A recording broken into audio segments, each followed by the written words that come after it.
O.C.G. And I'm about to go back to the battlefield and get the shit I need to make this sword.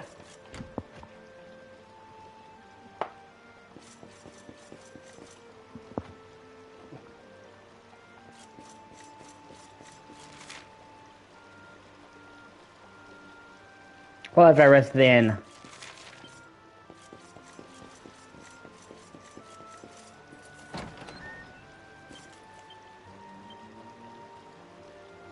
That is a kick-ass sword. And cool axes, too. Oh, wait a minute. What am I doing? I'm dumb.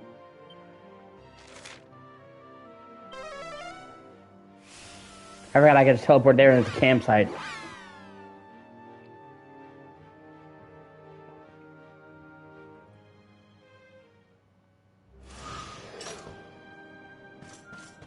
Hey, here's welcome. Appreciate you.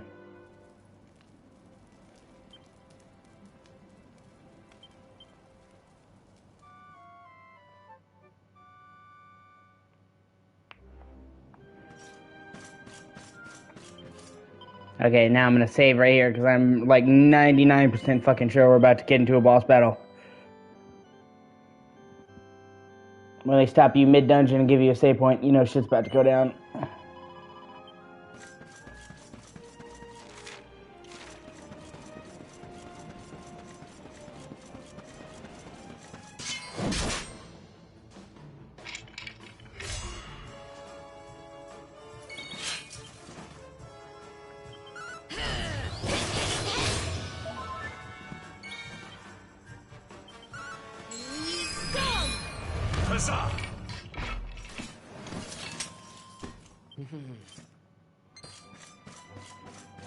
Hello. You wish to speak with me?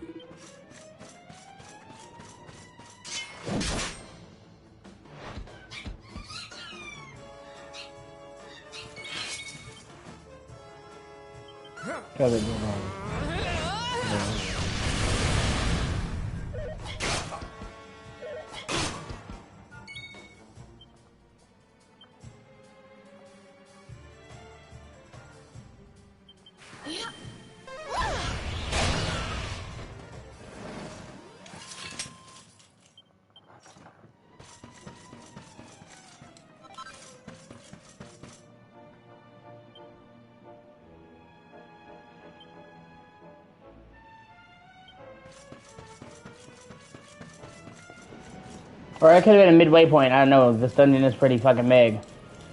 Oh, I'm going down a ways. Holy shit. Okay, maybe that was just the halfway point of the dungeon.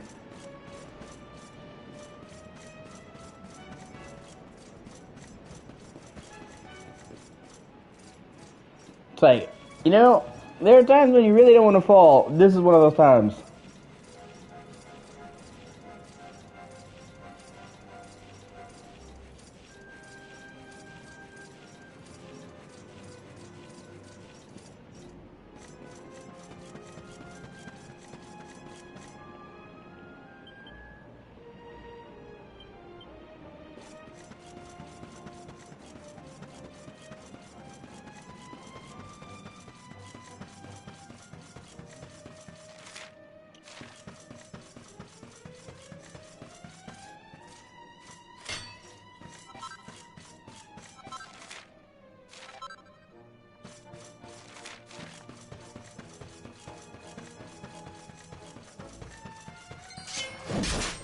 Hey, how's it going?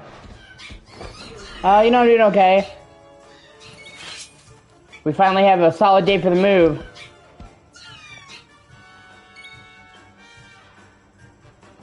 We're gonna be officially moving this Friday, the 16th. We already paid the deposit, we got the keys. I'm on fire!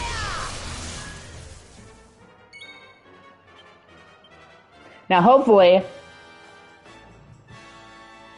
we'll be able to just move and have the internet turn on. We're looking into that.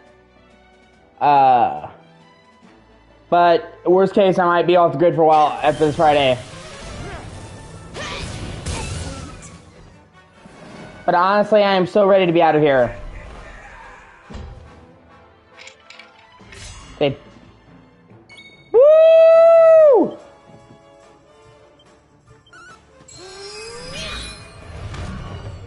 That's great, man.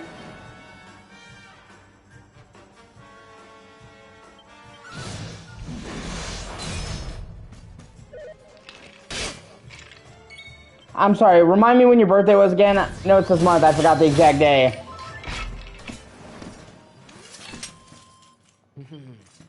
My strength grows ever greater. Things are looking up.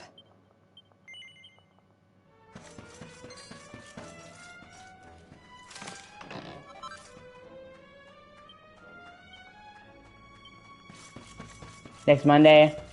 So... June 19th. Okay. Well, you know, dude, you're talking about getting games for PS5, and you're talking about your birthday and getting a PS5 and all that. You know, if your mom will get you a game, dude, why don't you get the PS5 and then also get Final Fantasy 16? I mean, your birthday is the 19th. You get the PS5 3 days before the game drops.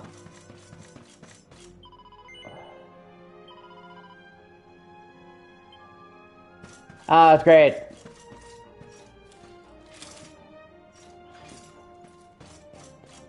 Oh, what the fuck?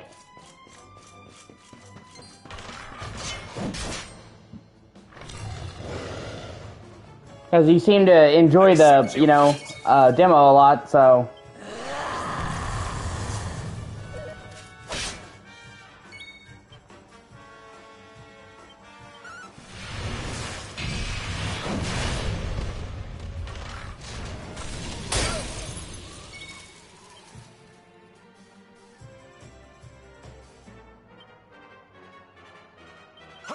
Go!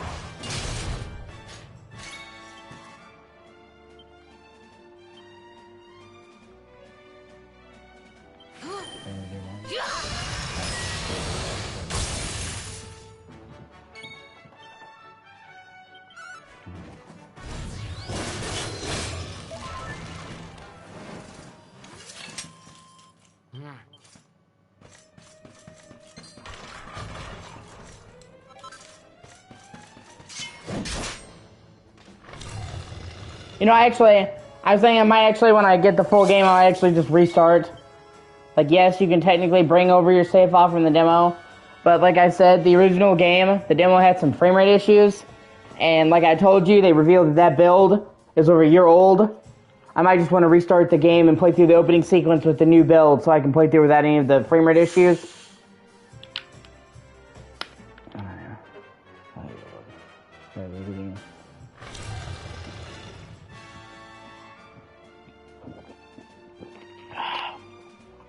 Imagine how good that fight with Ifrit would be in full 60 FPS. Yeah, exactly.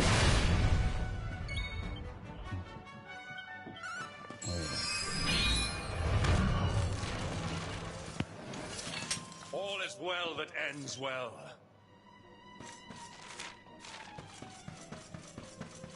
Oh shit, treasure chest.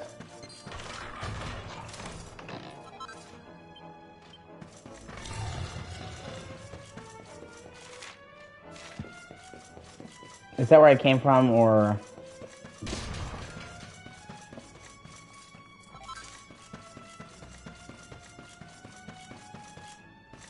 Oh no, okay, I think I gotta go up. Yeah, definitely. Makes sense. Get it done as soon as possible. Yeah, no, I agree. I would do the same thing, man. Trust me. I know where you're coming from.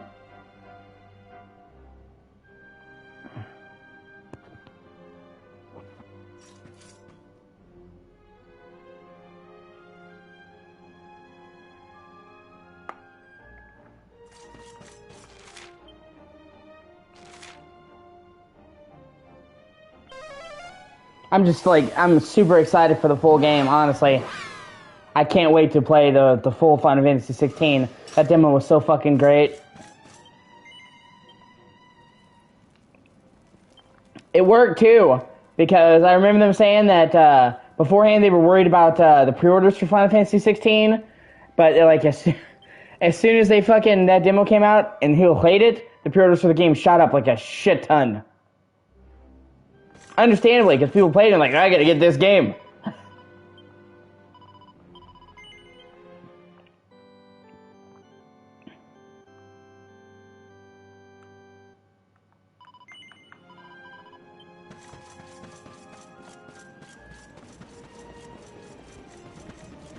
Where did I go find shit? So I can ask if I can find it to do more shit.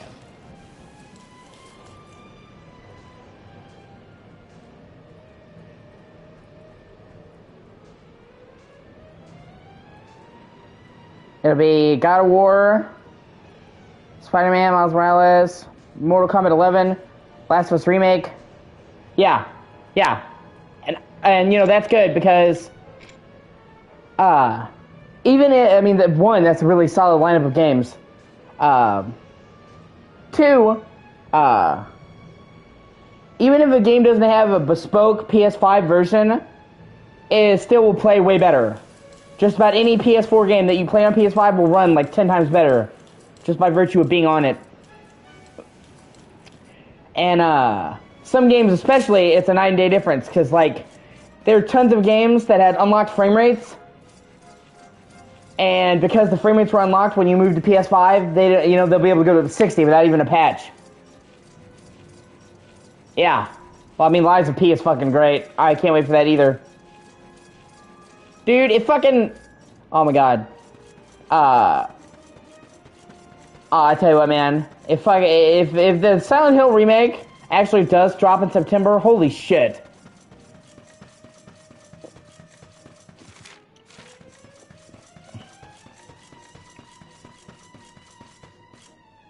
Yeah.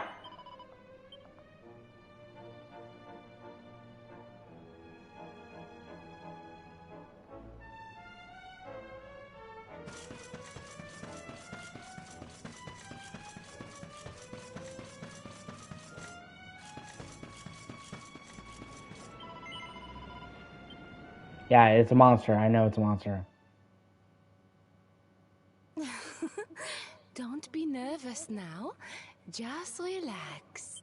Oh, you're so muscly. Let me work out these knots. Does that feel good?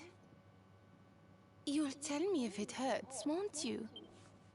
Okay, all done. You can open your eyes now.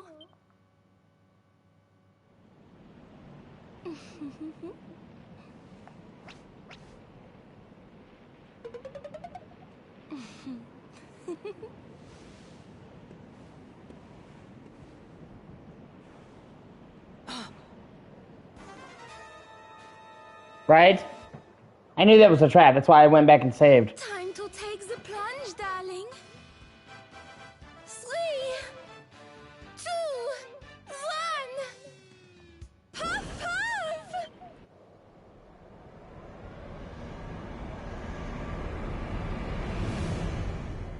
Or maybe... Okay, it's a bungee cord, so maybe... Was it a trap? I don't know with this game. That's ridiculous.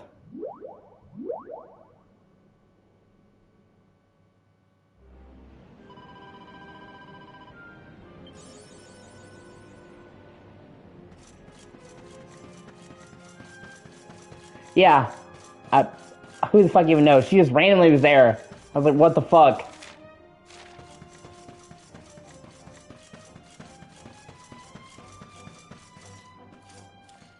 I'm as confused as you are. That's...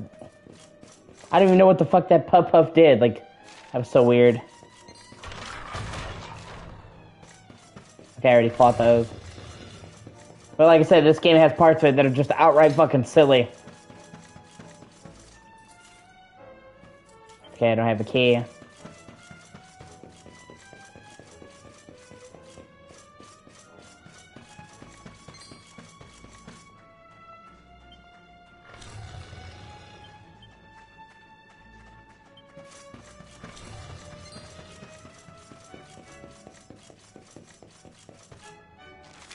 Do I want to go that well? I think...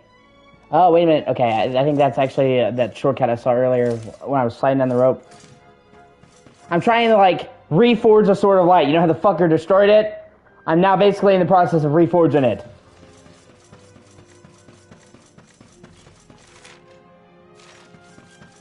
There it is. That's the treasure chest I saw on the other end of the wall.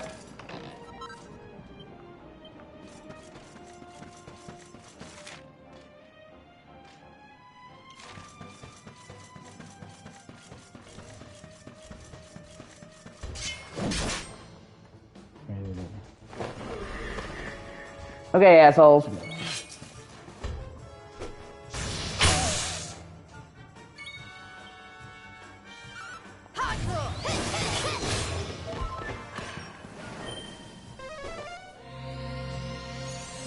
Wow, they can raise each other. That's kind of fucked up.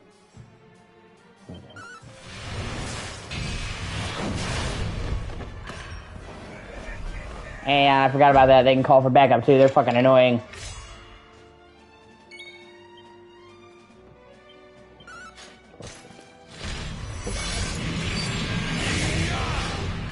Yeah, try and raise each other now, bitch.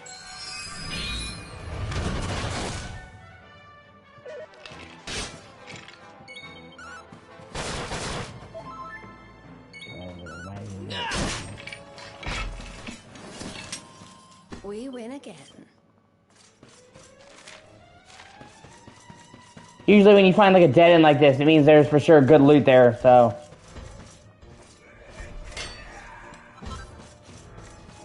Didn't sense him? I don't even know what the fuck that is, but you know. Oh hey, a treasure chest. Yeah, right? Oh, and I also noticed the voice of Jasper. You know who Jasper is in this game? He's the guy who was Hinder's friend that betrays him. Like you saw how he popped up and he was all evil when the World Tree died. Like he's the guy with beautiful blonde hair.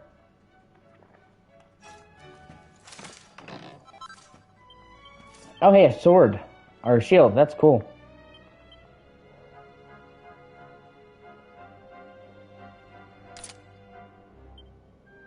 Yeah, that guy was also in the demo. At the very end of the demo, when they're taking Joshua away, and he's like, "What are we gonna do with him, madame?" That was the same voice actor. I mean, it makes sense. Dragon Quest and Final Fantasy are made by the same companies. So, yeah, exactly. He's both. But it makes sense because their Dragon Quest and Final Fantasy are made by the same companies. But he's the dude at the very end of the trailer who's like, "What should we do with him?" And I'm like, wait a minute. I wonder if they'll have any other voice actors from this game in there. Not that I mind. The voice actors in this game are so good that I'd be happy to see them pop up again. Plus, it makes sense. This game has a strongly British cast, and it's medieval, and 16 has a strongly British medieval vibe, so a lot of the actors that did well in this game kind of naturally go on to the other.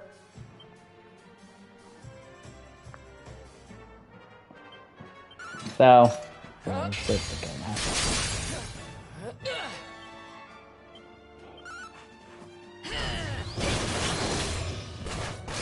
Huzzah!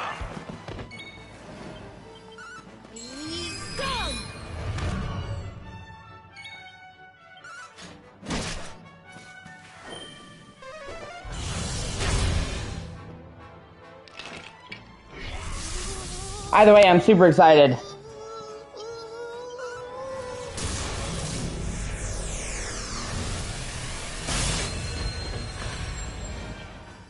And yeah, I'm shocked because legitimately, I thought the demo for 16 was really good, and that was a build from fucking year ago.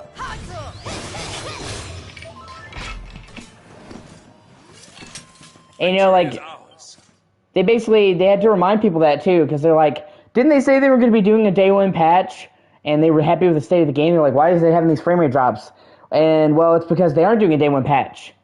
It's because the demo build is old.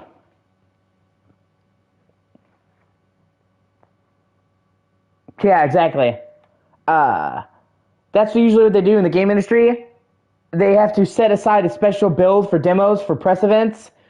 They can't just take the newest build they're working on and put it into demos because the newest build has like all these issues. So usually when you play a demo build, it's several months old because they want to make sure that it runs good enough for the demo people to play it. So there won't be a day one patch for Final Fantasy 16. It's just technically the final game is way more farther along than the demo. So I'm happy. And like I can't wait, like that the game was that good and we didn't even like that was like from a year ago. So like the final game will have like an entire year of fucking polish on top of that.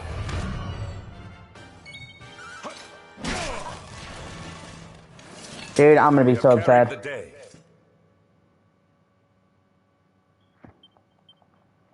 Seriously. It was also funny, man, because as soon as people finished the demo, it started, his mom, Clive's mom, started trending on Twitter. And there was literally, like, a bunch of people saying, fuck this bitch. They're like, okay, we found villain of the year. And I had to agree. Even though his mom only had a couple of scenes, I was already hating her fucking guts. Like, they did a very good job of making her a fucking asshole.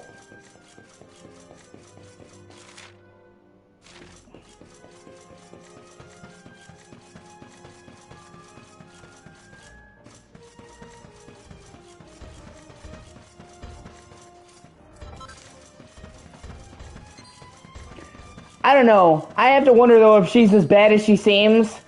Because she didn't make it sure that Clive didn't die. Like, they were gonna kill him. And she tried to posture, like, oh, I just want to see him in the army. But that just doesn't make sense. I feel like she kind of saved him. That's just my feeling. I could be wrong.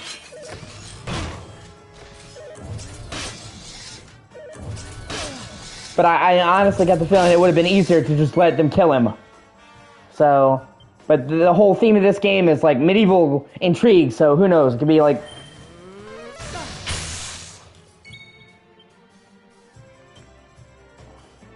Don't say I didn't warn you. Yeah, no, I didn't watch it. I was fucking asleep. I crashed. I stayed up like as long as I could, and I just crashed, man. But yeah, from what I've seen, it honestly looked fucking weak as shit. I can't believe they didn't show separate ways. That caught me off guard. Ooh, shut up. I mean, I guess it's cool that the Phoenix Wright games are coming to console. I'm not like really big on Phoenix Wright though. I think it's funny, but like I'm not really into games that are like visual novels.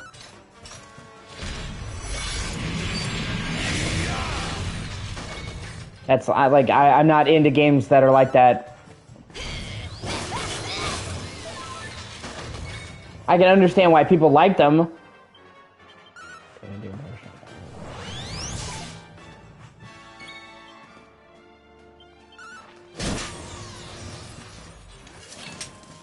And then they basically delayed Exoprimal indefinitely, which it had already been delayed a bunch. Yeah, Paths of Goddesses. I had heard about that. I had heard about Paths of Goddesses, but I didn't watch the trailer. I'll have to watch that later, man. But I was surprised to hear that the sheer scope of Dragon's Dogma 2, because it was already... the first game was already really big, and they said the sequel is going to be for like 4 times the size. So that's kind of insane. That will make it by far the biggest game Capcom's ever made ever. I mean, Dragon's Dogma 1 already was, and this is 4 times bigger. So that's fucking wild.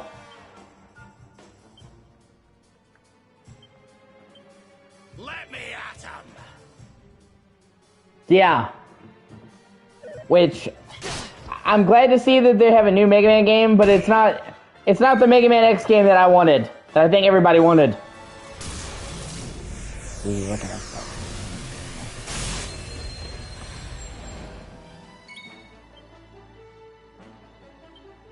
Because Mega Man X is like the fan favorite. I know you don't play a lot of Mega Man, but Mega Man X is like the people's favorite series. But Mega Man X has been dormant for like 10, 15 years now. And they brought back Mega Man, the basic Mega Man with 11. People have been waiting for them to bring back X. Yeah. Well, you know, honestly, dude, I wouldn't be surprised if it got canceled at this point. Or not, Pragmatica is what I was talking about. But, yeah, I'm not really big on Exoprimal, honestly. Well, that's a fucking cool axe. Man, Hendrix is looking fucking dope. I'm not really into that type of game, honestly. I've said it before, I only play a very, very small quantity of multiplayer games. So, a game that's only multiplayer is really not for me.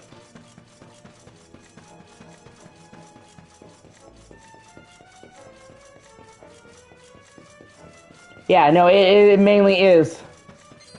Yeah. And like I said, that's not really what I'm about. I'm not really a big fan of games like that.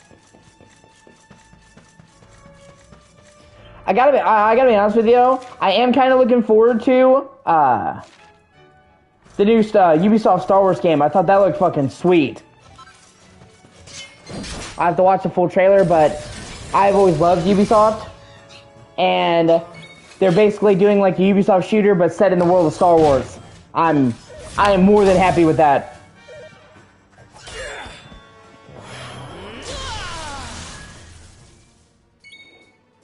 Yeah, exactly. Single player is an afterthought. What's the point? I agree with you.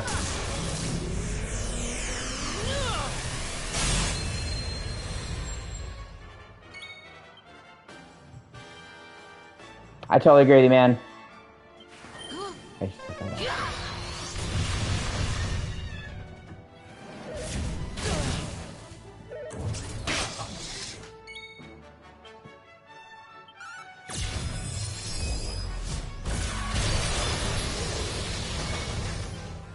And the same team that's making Star Wars Outlaws, which is what it's called, is the team that did The Division. And I don't know if you've ever played The Division, but it has phenomenal shooting. Like, it's renowned for having some of the best shooting out there. We have carried the day. So, if they were going to pick a team to do a shooter Star Wars game, they picked the right team.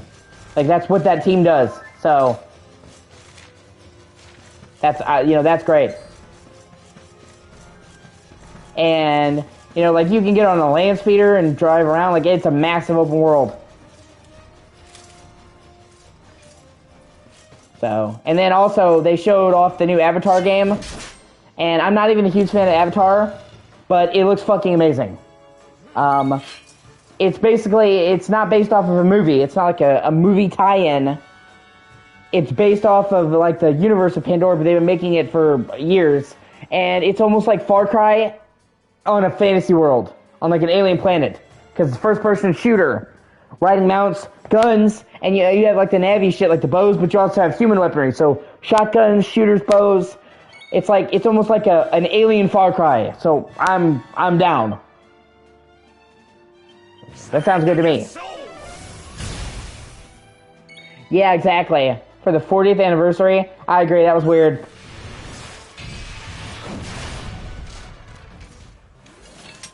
And stay down. Definitely kind of a letdown, I agree,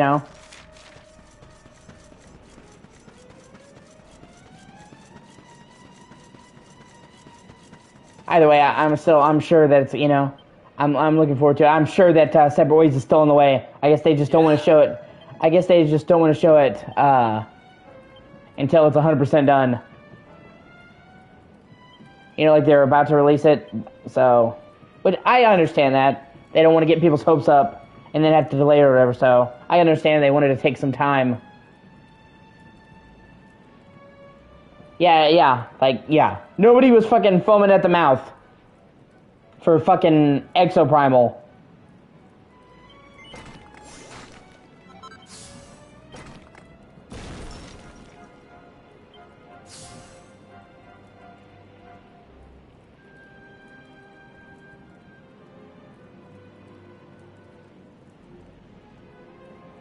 The only highlight, like I said, was Dragon's Dogma 2. But even then, they didn't give a concrete release date or even a release window. So we have no fucking idea when that's coming.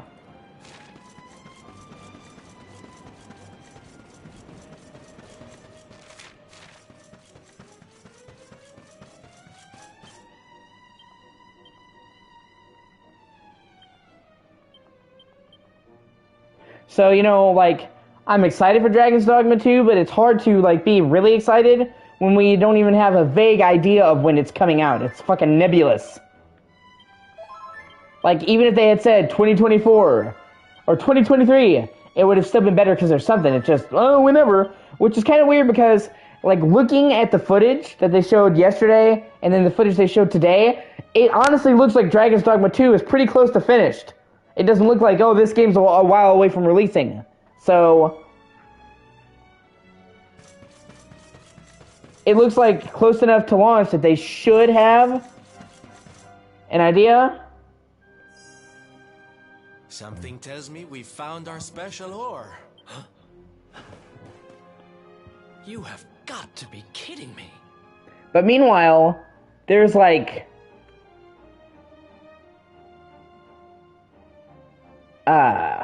I don't know, dude. This year is getting so filled with releases.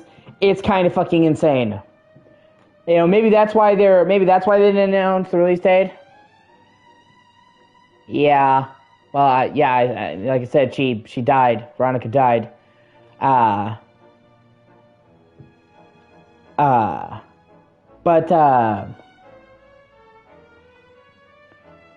either way, maybe that's why they haven't. Yeah, I told you. I messaged you, man. Veronica died. We talked about it on Discord. The whole game, we were looking for the rest of the party members, and they were like, how did we survive the tree exploding? Because you'll see, you remember, the Yggdrasil tree exploded, and like everything around it was reduced to like ash. It turns out that Veronica teleported the rest of the gang away and sacrificed her life to do that. She's been dead the whole game. Like, the second half of the game, she's been dead. We went back to Arborea, we found her body. It was fucked up, and then Serena, in a token of grief, cut off her hair. Her hair used to be really long, she cut it off, and then she basically got the powers of her sister. So all the spells that Veronica had, Serena can now cast. But Veronica's dead. Honey, are you okay? I'm more than okay. Do you know what this is? It's orichalcum. Do you have any idea how much this stuff is worth?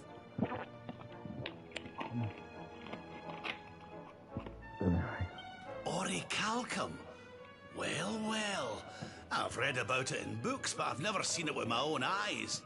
Are you sure, laddie? See, you can see her hair. Her hair used to be, like, all the way almost down to her butt, and she cut it super short. In remembrance of her sister, because they had a ritual where they would offer that, like, they had a whole funeral for Veronica. Am I sure, he asks? You bet I am. I steal valuable stuff for a living, remember? This is it. The rarest metal in the world. I wish Mia was here to see this. So this is the ore we were looking for. I should have guessed. Imagine what a fortune you could make with a lump this big. Sorry. Got a little carried away there. Don't worry, I get it. This here ore is strictly for sword making.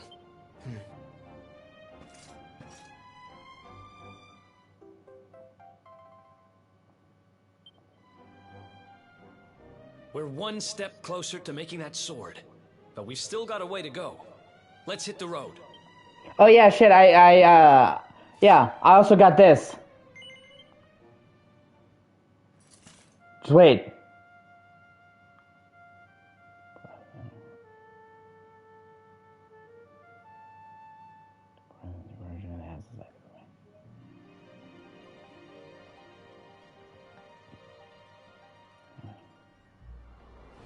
Flying mount, bitches!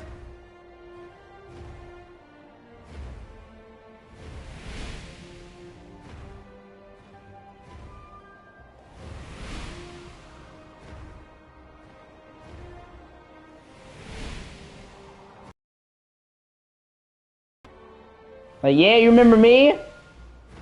No, it is a fish. It's a giant whale. It is. You're right. It is a whale. It's a flying whale. But I mean, it's still fucking cool.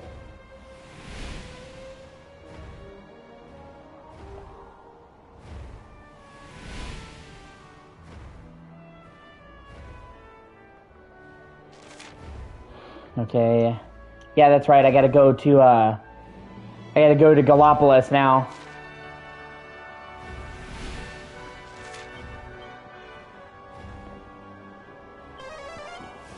They have the hammer that I need to forge the ore.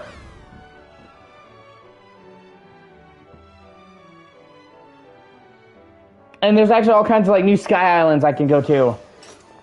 But I can't really go to them yet. Because they're fucking... they need a key to unlock them that I get later, I'm guessing.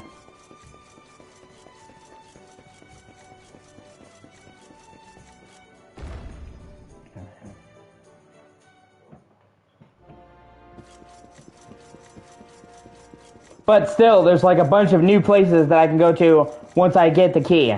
So getting the flying mount isn't just for show, it opens up a bunch of new places.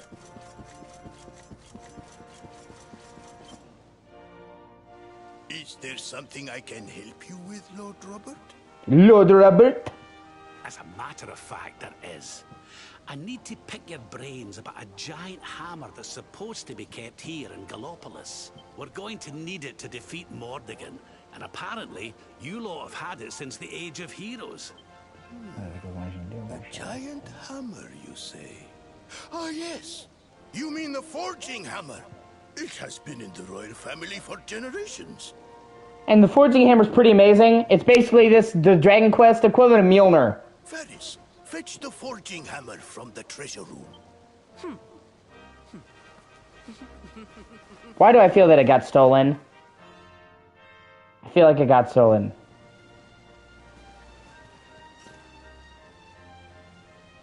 Oh no, it didn't. Yeah, see? It's fucking Mjolnir. Aye, this is it. This is Erdwin's hammer. The one we saw in the vision. Father, do you truly intend to give the hammer away? We had intended to sell it in order to fund this year's nation. You stupid bitch. We're trying to save the world. Silence! Insolent boy. The forging hammer is one of Gallipolis' greatest treasures. It has been handed down through the generations since time immemorial. No, I mean Mjolnir. Stormbreaker's a different hammer. Mjolnir is his first hammer. Stormbreaker is the second, and it's more of an axe than it is a hammer. It has an edged blade. But if we must relinquish it, then so be it. You are the only ones who can defeat the Lord of Shadows. If you need it, it is yours.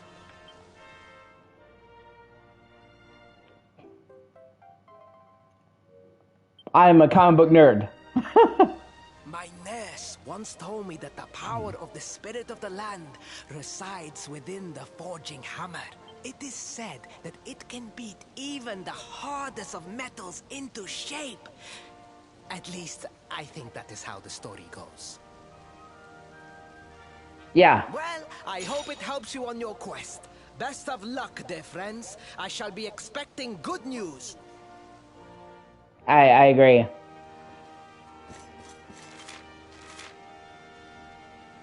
Alright, now we have to go to the volcano to forge this motherfucker.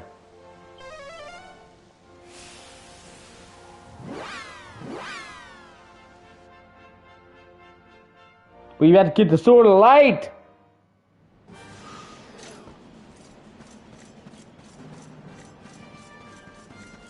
Okay, I'll be here.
Take them to the forge in the volcano.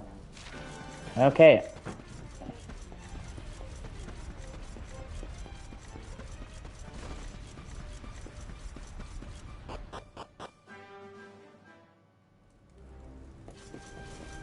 Yay! Okay, guess we gotta go down.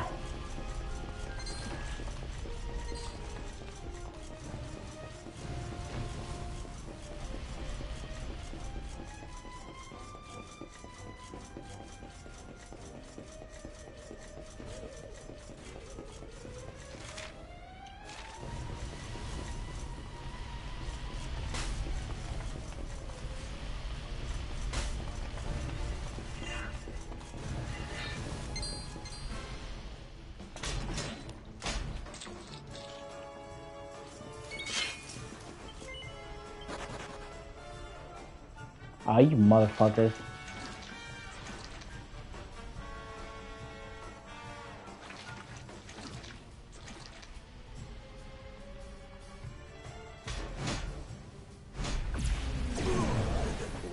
What? Hey? I'm also really excited to see what the new Dragon Quest monster game looks like. As well as Dragon Quest 12. Whenever that fucking comes out.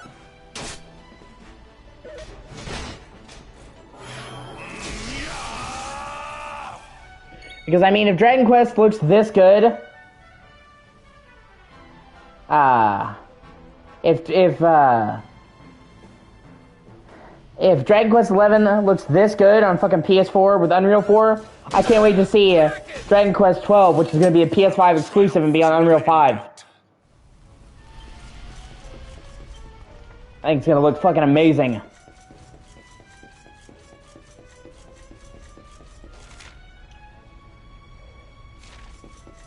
Is this the forge? No. Where is the forge then? Hold on, let me zoom real quickly.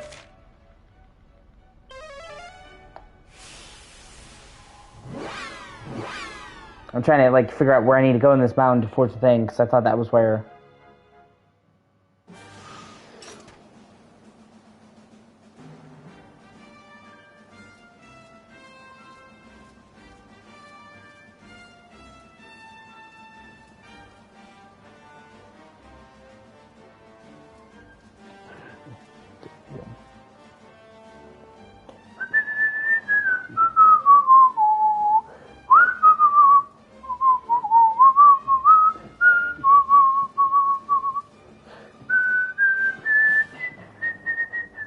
That song gets stuck in my head. Yeah. We don't know when it's gonna come out. It could come out fucking 2085 for all we know. But we do know that it's called Dragon Quest 12, The Flames of Fate.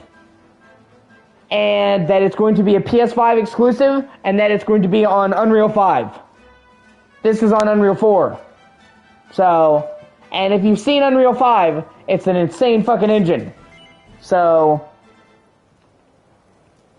with them using that engine, and yeah, Flames of Fate, with them using that engine, and it being a next gen only game, it should look fucking amazing. Basically like an anime brought to life. So, oh, that's right, I got a new recipe for the forge I need to check out, I forgot about that. Goddess's tiara. Oh, that's a good piece of thing for her. Oh, hey. Okay, let's make that.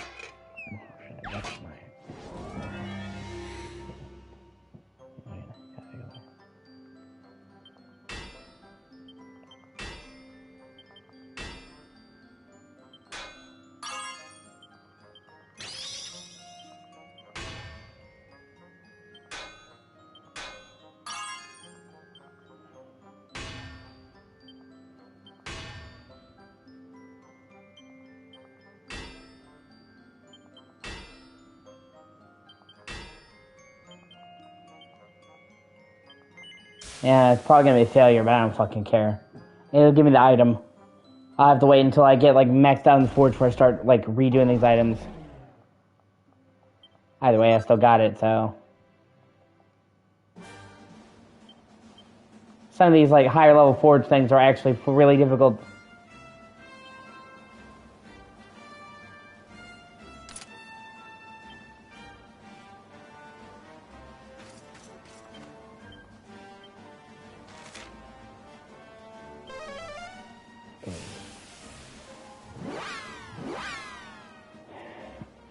Like I said, if you can see how good Final Fantasy 16 looks, just imagine what a next-gen Dragon Quest would look like. It would look fucking amazing. Obviously, it would look different because it's going to be more anime-inspired visuals, but still, that sounds fucking dope. They also said that it was going to be the darkest Dragon Quest. They said it was going to be the darkest Dragon Quest game yet. So it'll be, I think it'll be the first Dragon Quest game to have an M, and they said it was going to have huge, it's going to be like a reinvention for the series.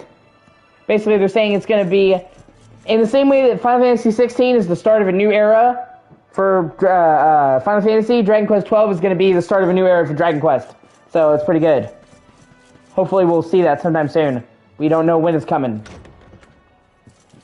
Thus far, we don't even have any gameplay, we just have the name.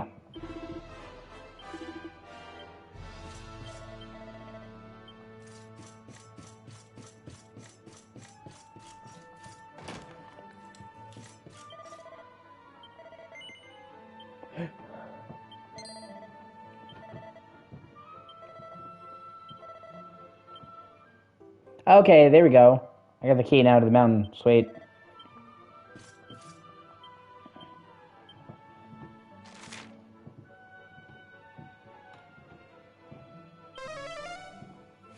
I'm very excited for it. I'm also excited for the new Dragon Quest Monsters. Like I said, I've been a big fan of it. But they haven't released the Dragon Quest Monsters game in like 10 years. So them making a new one is good, and it means we have a chance to get a Pokemon-like game that's actually fucking good. So, just that alone is reason to get excited. And I just hope that it's not only for Switch. Like, I know they announced it at the Switch thing. But, like, I really hope that we're getting it on other systems as well. Because a lot of people are really, really happy to see the Dragon Quest Monster series return. So, you know, I hope they don't just keep it to Switch. Yeah, we're getting a lot. Although, I guarantee you we're probably not going to get the new Dragon Quest Monsters game this year. They just announced it, and it didn't have a release date or a name. So, it'll probably be next year. It won't be this year. But still, just the fact it's coming, like I said, it's been like 10, 12 years since we got one. So, the series went dormant for a while. It's good to see it coming back. Especially since the newest Pokemon games have been so bad, it's good to see a game series to come in to pick up the slack and be an actual good monster game. Like, we need Dragon Quest Monsters now more than ever.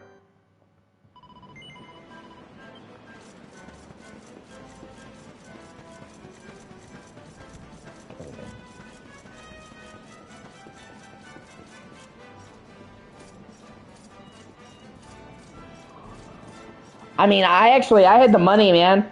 I had the fucking money to buy the Pokemon Scarlet and Violet. I said no. I mean, straight up, I said I am not going to buy a game that looks and runs that bad. Just not going to.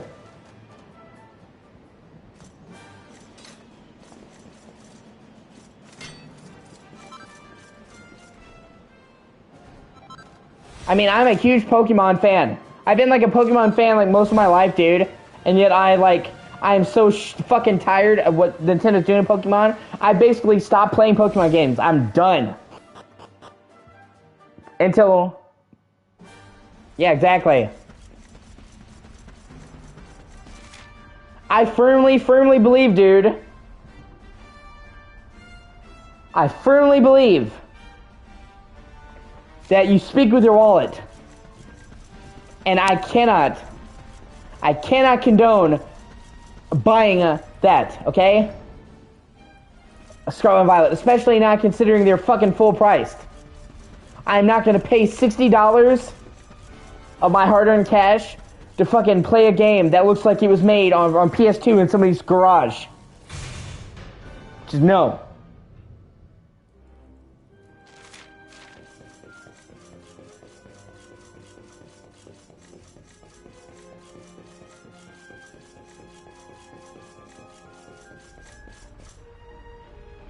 So, I mean, I'm not going to tell anybody else, well, you shouldn't buy that. But I'm straight up going to say, I'm not.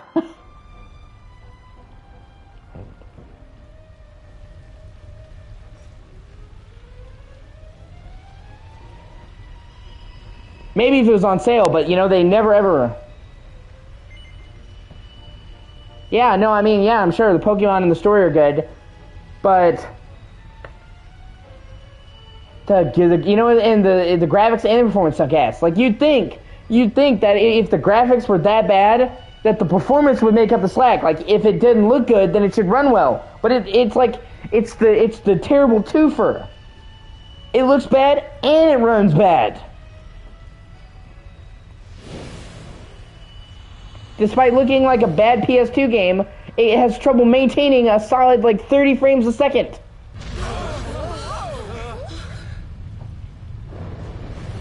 Oh shit.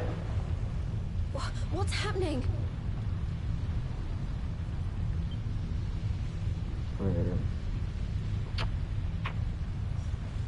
Oh wow.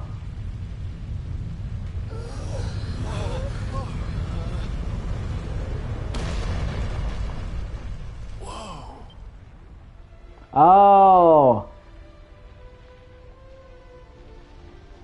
Yeah, like Nobody expected it to look good, man. Like, Switch has shitty graphics, okay? But I'm saying it looks bad by Switch standards.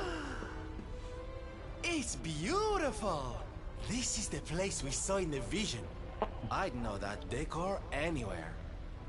Like, nobody expected it to come out and look like a PS4 game. It's Switch, okay? But I'm saying, like, they have Switch games that look way better.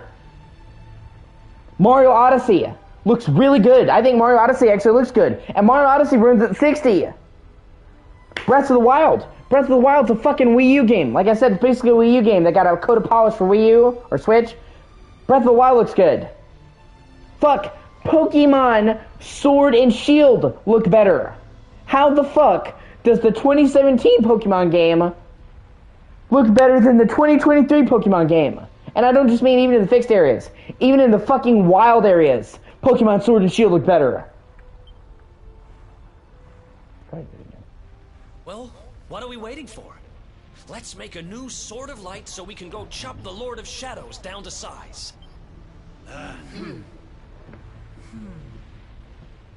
Like I said, Switch has terrible graphics compared to other systems, is what I'm saying. So nobody expected it to come out and look amazing, but they wanted it to look at least good for a Switch game.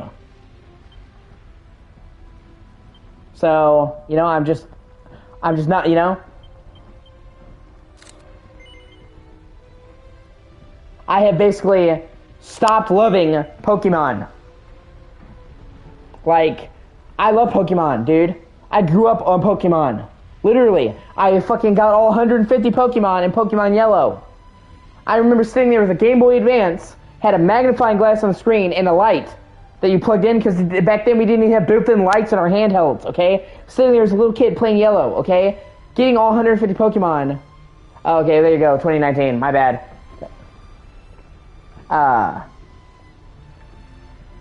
Either way, it still looks better than Scarlet and Violet.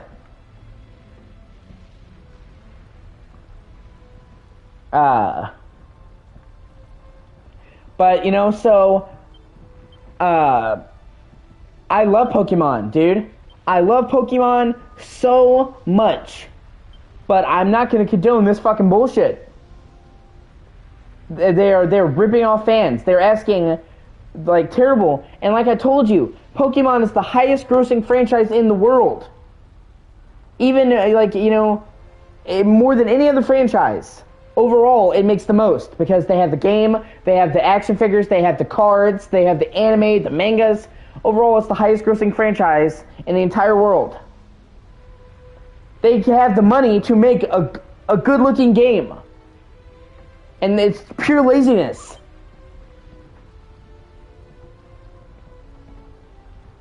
So, like I said, and then like they fucking botched.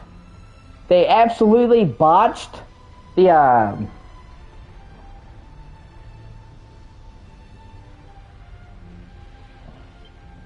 yeah, exactly. They absolutely botched the remake of Diamond and Pearl.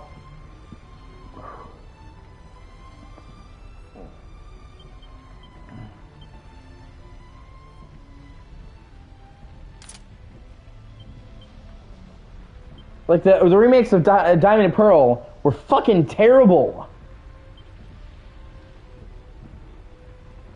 And they have done remakes that were good. Fire Red and Leaf Green, good. Heart Gold, Soul Silver, good.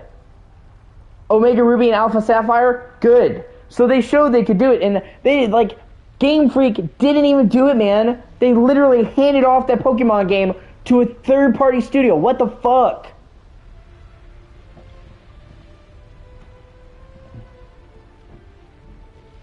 So, like, I went from loving Pokemon and, like, being a huge Pokemon fan to, like, I don't care anymore. I no longer have any interest in Pokemon game.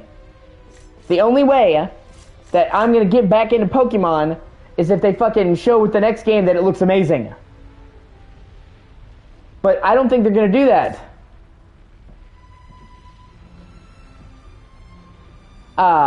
Especially because, and this is what I'm talking about. And what I've tried to say about speaking with your wallet. People, everybody and their mother, right, bitched about the graphics on Scarlet and Violet.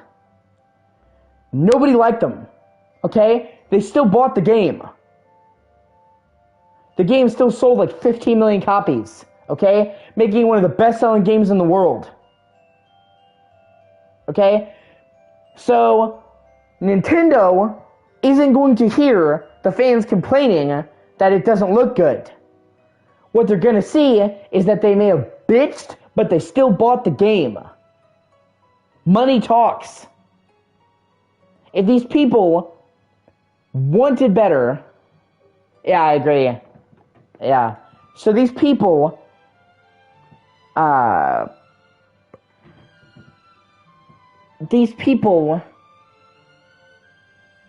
don't realize that by buying the games, regardless of how shitty they are enabling Nintendo to continue to make them. Because if the newest Pokemon games looked like shit, but they sold a lot, which they did, then Nintendo will just say, oh, okay, this works. We can just keep doing this. So they're not going to make it better.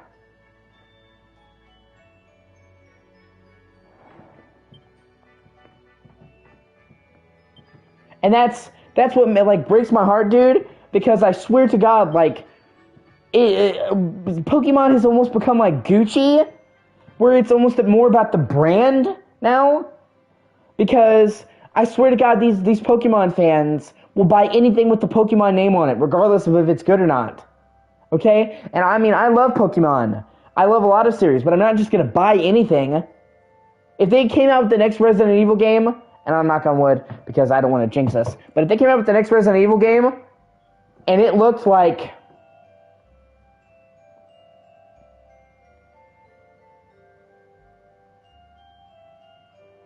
if they came out with the next I'm getting confused. If they came out with the next Resident Evil game, and it looked like Scarlet and Violet, looked fucking shit, as much as I love Resident Evil, I would not buy that game, okay?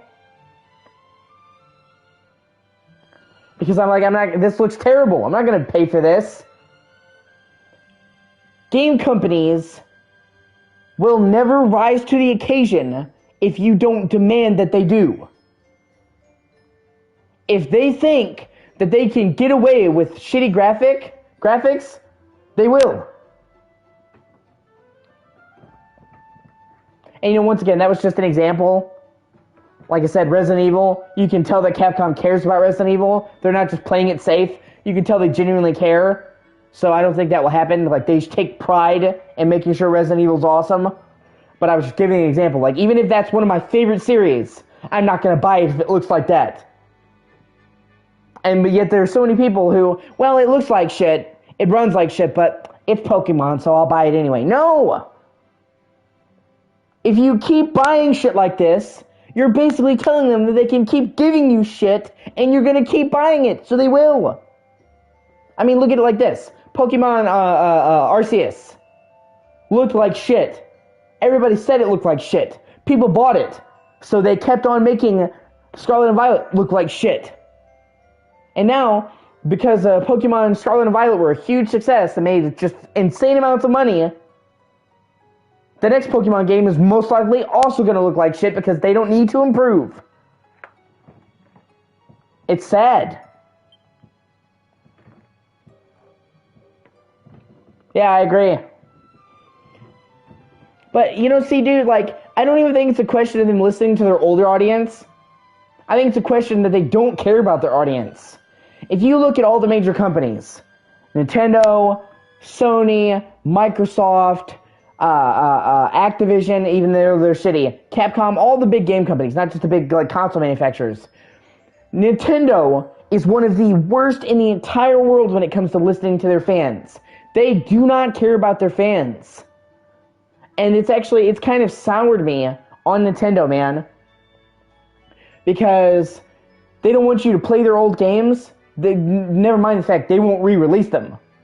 The only way you can play the game without selling your kidney on the black market is to do a ROM. But they'll shut down the ROMs. They don't want you to make a fan mod. They don't want you to share music. They don't want, like... Yeah, exactly.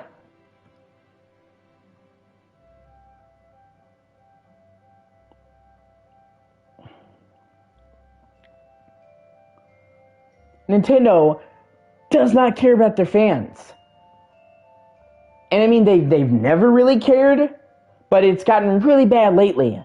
And I feel like the success of the Switch has gone to their head because the Switch has been so insanely successful.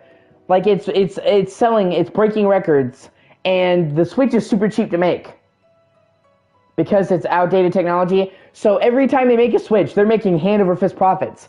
I guarantee you, they're probably making more money on the Switch than Microsoft and PlayStation are on PS5 and Xbox. Because they make a good amount of change on PS5, but it actually is an expensive system. So they actually have to buy advanced components to make it. So they make a good profit, but not a great one. Whereas Nintendo, the stuff to make the Switch is cheap as Switch. The Switch is cheap as shit.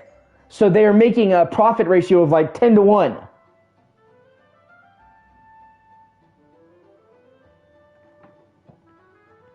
And yeah, I agree with you. I'm all about performance. I would much rather a game looked good than, I would much rather a game ran good than looked good. But, you know, that's what I'm saying. It's the 1-2 punch. Scarlet and Violet don't just look like ass. They run like ass. Because maybe if they looked as bad as they did, but they ran really good at 60 FPS, well, people are like, well, you know, they look like shit, but at least they run really nice. They don't. They run, like, terribly. I was watching a frame rate go, yeah. Exactly. Okay? And who can blame you? Who can blame you, man?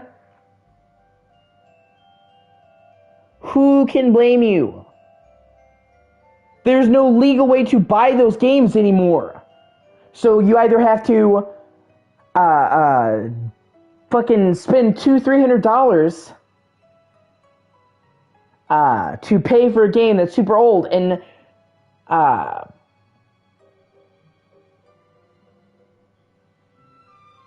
you either have to pay $200-$300 for a game that's super old, and none of that money even goes to the developers of the game, or you have to play it on a ROM. Of course you're gonna play it on a ROM. I tell you what, dude. One of the best games in the Dragon Quest series, okay? Dragon Quest VIII. Journey of the Cursed King. Dragon Quest VIII is considered to be one of the best Dragon Quest games ever. It's really good. Even now, it's fucking great. They brought it to 3DS, because it was originally a PS2 game. They brought it to 3DS, And the 3DS version is the definitive version of the game. It's really good. They actually added like a shit ton of new content, okay? I was looking into getting the 3DS version of Dragon Quest VIII.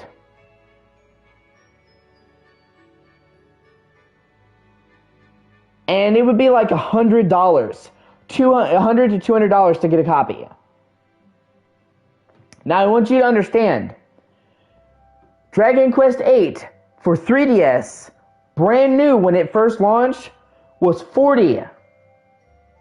All 3DS games were $40.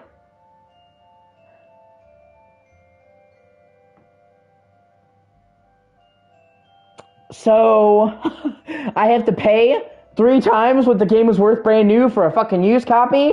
Just, to, it's bullshit.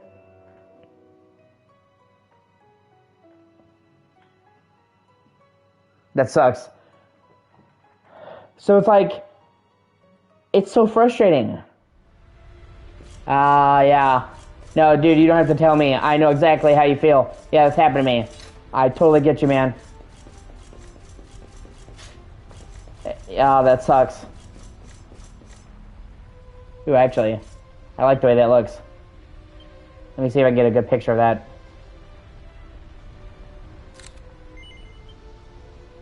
It just sucks. And like I said, it just doesn't make sense. Like, in Nintendo, on the Wii, and on the Wii U had the Virtual Console. Dude, the Virtual Console was awesome. You could get so many classic Nintendo games for cheap. And, that sucks. Detroit Become Human. Man, that blows. Those are great games. That sucks, man. I'm sorry to hear that. But, like, you could get these Virtual Console games for super cheap, dude. And not only did it make it really easy to get versions of these games on then modern systems, so people, could get them easily, but Nintendo made money off of them. And then for some reason, despite the Virtual Console being super loved on Wii and Wii U, like they was literally some of the best sellers on their consoles, they just decided for Switch, we're not going to do Virtual Console anymore. And now, the only way you can play some classic games is to get Switch Plus, and then you can't own them, you have to fucking rent them. That's bullshit. Let me fucking buy them. And then, from what I was hearing, exactly. From what I was hearing, a lot of the Switch games on the Switch membership are bad. Like, they brought Ocarina of Time to, they brought Ocarina of Time to it, the original one, and then everyone's like, oh, that's cool. Because, there's like a lot of people that want to just play the original 64 Ocarina of Time. But apparently it had a lot of glitches and issues that weren't in the original game. So not only did you make people wait all this time to play the original Ocarina, not only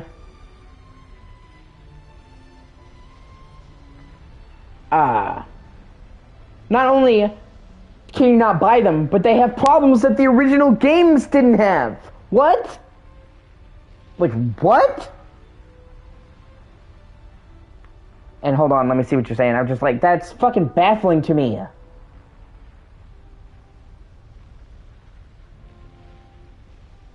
Yeah, no, some of these Switch games are so horribly optimized. Yeah. You could have the best PC in the world, and if the game is horribly optimized, it's gonna run like shit. So yeah, I totally believe you. Dude, that sucks. Here, let me zoom back and save, because I'm pretty sure we're about to get into a fucking boss fight. I just want to make sure. Just in case. Like I said, I honestly, I'm a huge Nintendo fan, dude. Ask anyone who knows me. Yeah.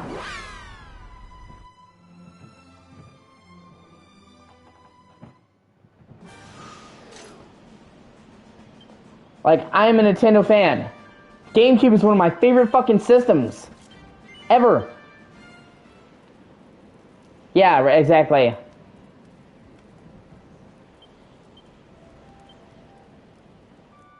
I totally agree. Dude, I still have a fucking GameCube. I still have a fucking GameCube. But like, Nintendo, I think Nintendo started to suck. Legitimately, the only game I have been interested in for Nintendo I can't remember how long, dude, is fucking Tears of the Kingdom. Literally, until Tears of the Kingdom came out, my Switch was sitting there gathering dust. I hadn't played it. I legitimately, I shit you not, had not played my Switch in like 6 months.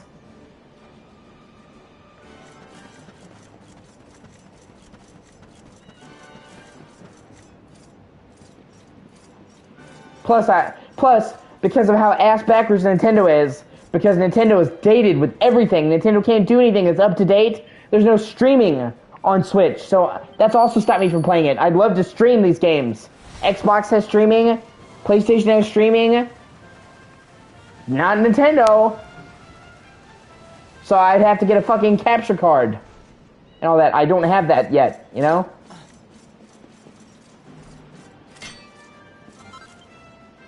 To tell you the truth, dude. Yeah, exactly.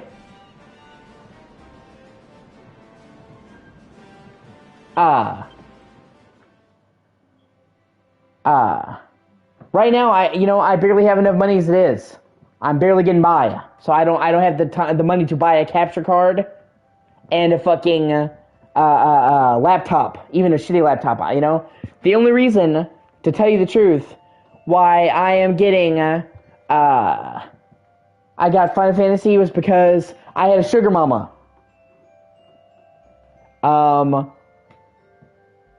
I had a woman that gave me money for games.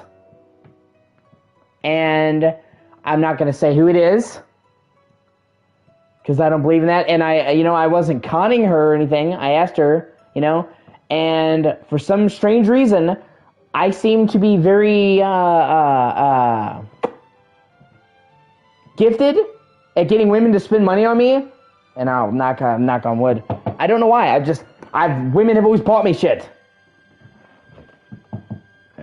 So, like I said, it's not like I conned her or anything. I asked her, hey, can you give me the money to buy this game? And she did. So it's, it'd be different if I lied to her, but I mean, I asked her, she gave me the money. So that's how I got Final Fantasy 16. She bought it for me. But right now, we parted ways. So she kind of upset me. So until I find another sugar mama, and I said it jokingly, but I don't have hardly any money.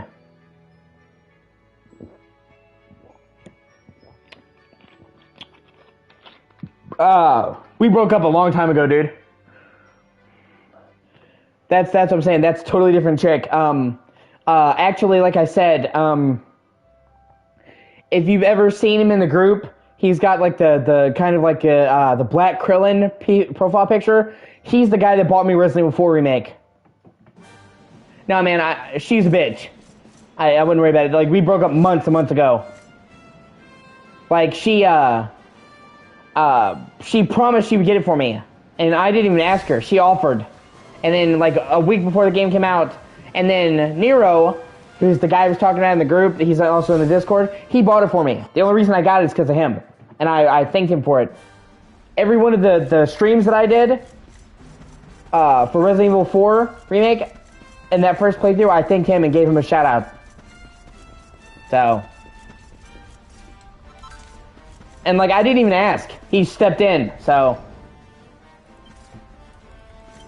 So, right now, I don't have a sugar mama or anything like that. So, I have very little money. And the money that I did have, we had to spend on moving. So...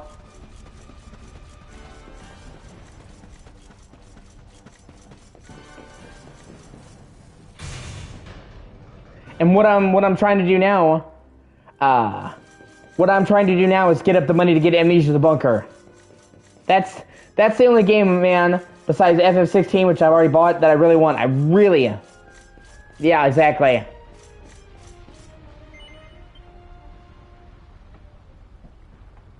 That's what I'm saying. That's the only game that I want to get that I don't have. Like Diablo 4, I'm okay with Diablo 4. I'm not like, Gotta play it, but I really wanted to play Amnesia the Bunker, so I'm trying to find a way to get the $26 for that. Hopefully I will be able to.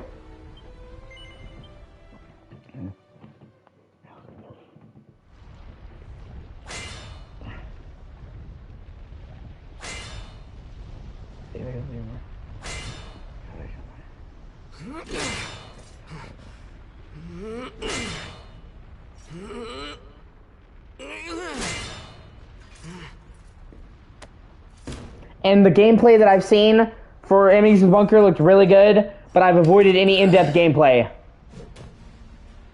I'll take it from here.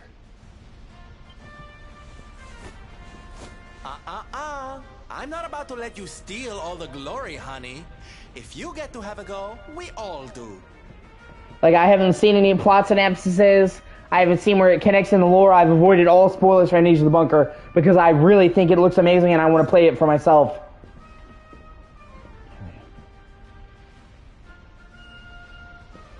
Aye. And besides, we saw in the vision that the old heroes all had a bash. We'd best follow their lead, eh? Yep, we're all in this together. May the new Sword of Light be tempered by the resolve of all those who would drive darkness from this world. Well, I'm game if you all are.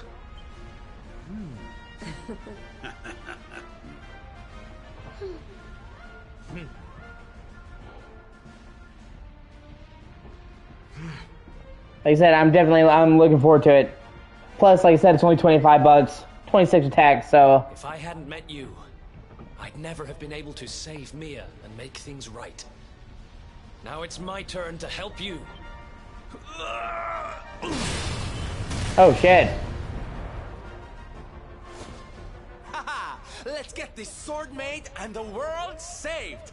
I've got people to entertain and a promise to my papi to keep. Oh, that's cool. Leave it to the fan community to fucking fix it. Ha.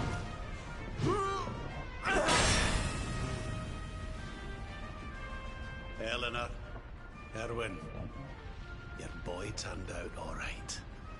And now I'm gonna help make sure he fulfills his destiny. I think it's pretty cool they're all helping make the sword. I thought it was my job to stand behind the Luminary. It's not. I'm supposed to stand beside him. We all are. Oh, that's cool. So they made a mod to have his RE2 face. Oh, that's cool. That's, yeah, okay. See, that's great. It's stuff like that that makes me wish I had a PC, dude. I hereby pledge, as a knight of Heliodor, to fight to the end for the cause of the Luminary. May I be his sword, his shield, his unswerving companion.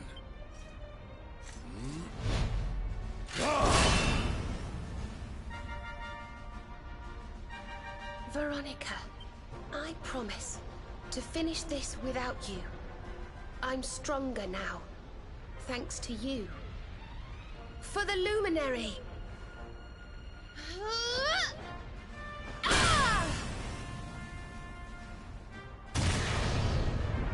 Yeah.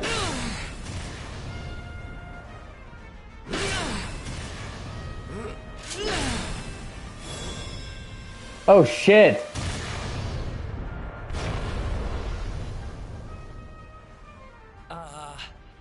Did we do it? Almost.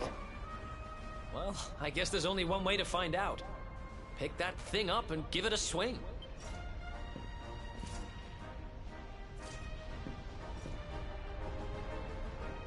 Ha. It's like the original game. Oh shit!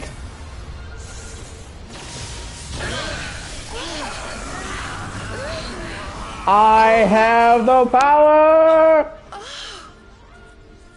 Oh, that's fucking dope.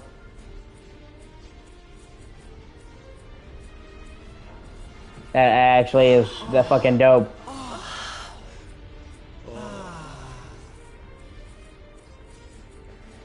Yeah, exactly. Like I said, they need to add it officially.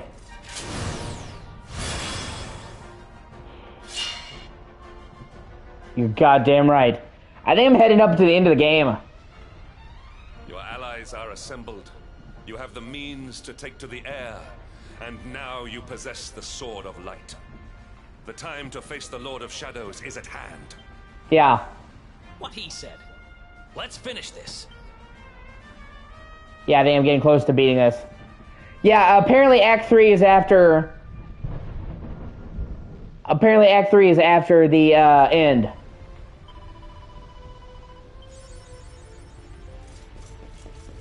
Like, it's post-game, apparently.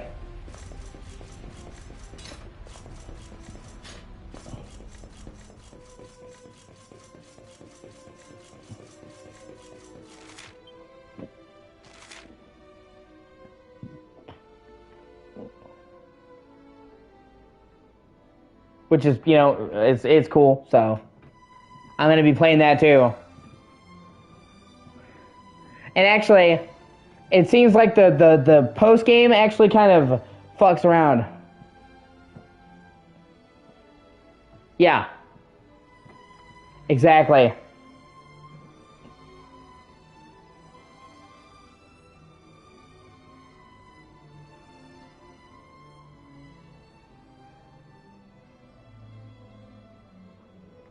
Plus, like, there's a lot more to go, man. Like, the post-game stuff is super fucking long. Like, it's honestly, the last act is technically post-game, but it's probably the longest act in the entire game. And it's actually pretty cool because I kind of slightly got spoiled, but it looks like after, in the post-game, you actually go back in time to the World of Light. And, like, the post-game takes place in a third timeline. Like, after you defeat the Lord of Shadows, you go back in time and prevent all the bad shit from happening. So it's like... like an alternate timeline. And apparently the post-game is trying to bring Veronica back to life.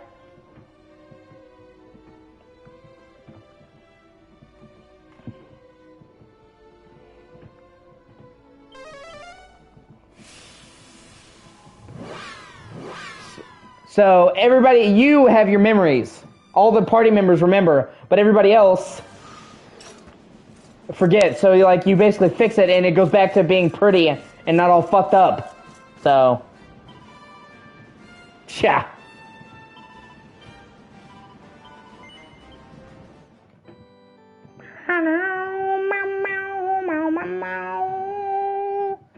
Yeah. I guess it is time to go to the bad guy's lair. Yeah, maybe. I guess we'll see.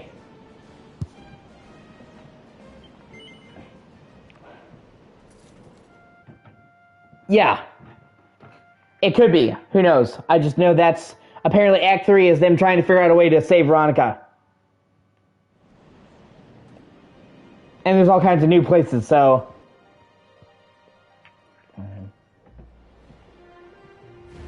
Yep. We're going to the Castle of Evil. It's actually a pretty badass looking castle. Yeah, exactly. No, yeah, exactly. I guess we'll see. I got some spoilers, but it wasn't on purpose. I didn't see how it ends. Whether they succeed or not, who knows? I just know the point of the Act 3 is bringing them back. Honestly, that's a pretty cool looking dungeon.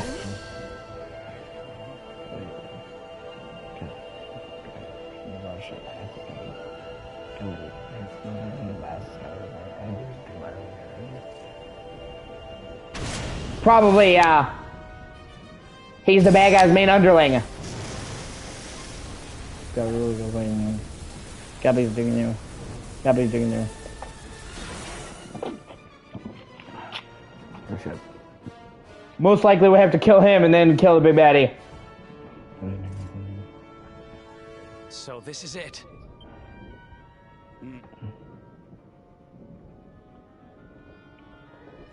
It's time to go and get our revenge. Yeah, you remember when you fucked everything up?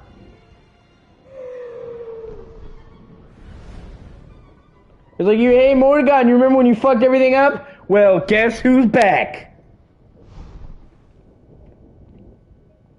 Yep. There's Jasper. It's time for him to get his comeuppance too.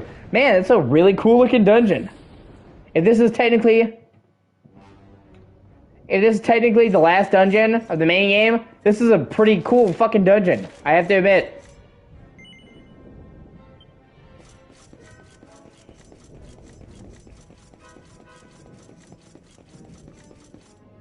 Really digging the aesthetic.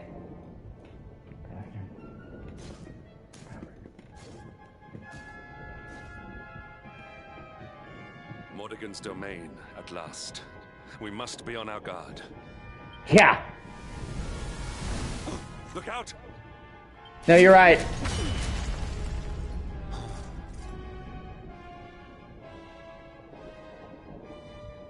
Fuck, that's a big sword.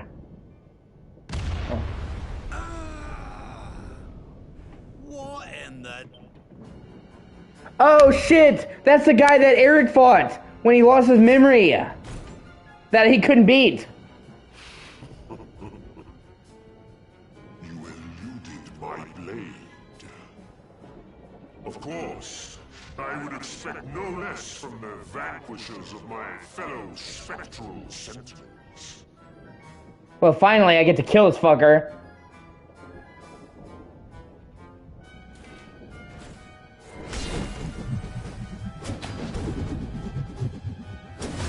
I am Indignus, gatekeeper of the fortress of fear.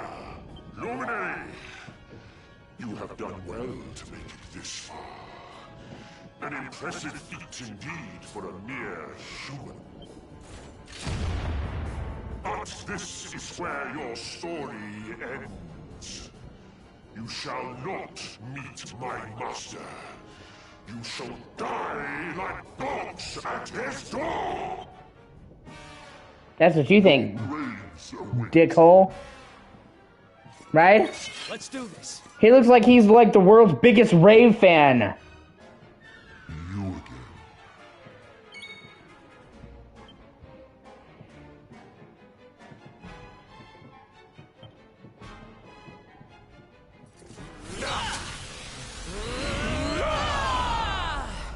Ah. That's funny.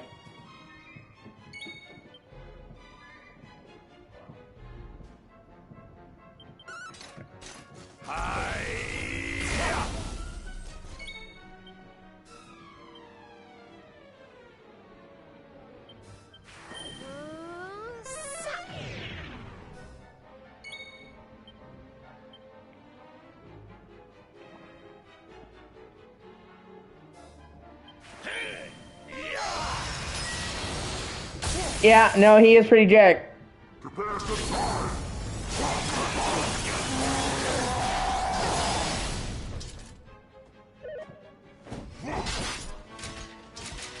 Oh shit. Jesus fucking Christ.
Yeah, pretty much.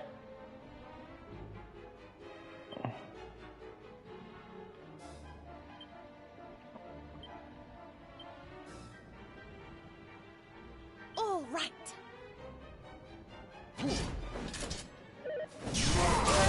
This isn't good.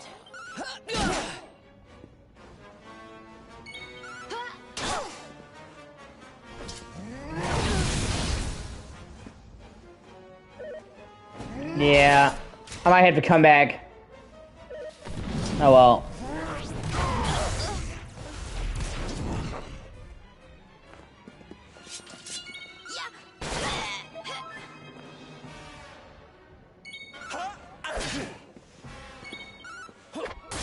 I'm most likely gonna die. It's okay, I can re-prep.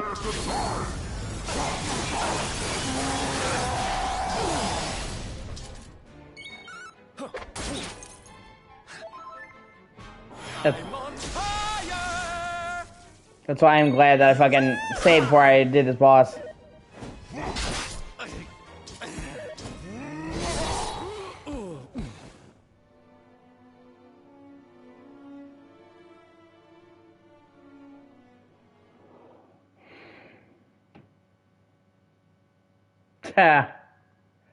That's funny.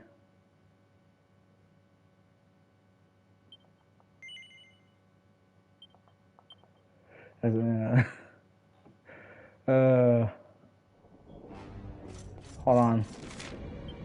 Alright. Let's try this again. Let's get some better equipment first.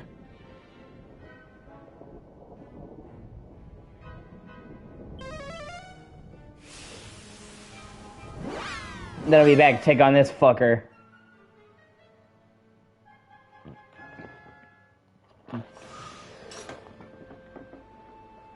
That makes sense that he'd be hard with me nearing in on the end of the game. It'd really be... He wants to stick it to me. Right? I mean, he didn't even get to keep them. Thankfully, he got his memories back, though, so... All's well that ends well.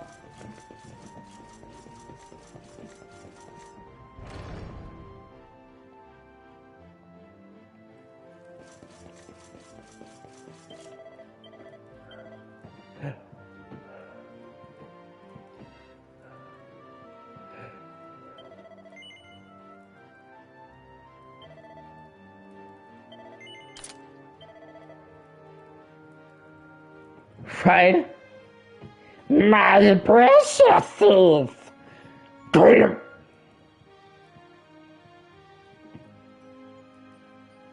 Yeah. I actually, believe it or not, I had more. I had like 100k. And then I bought some shit.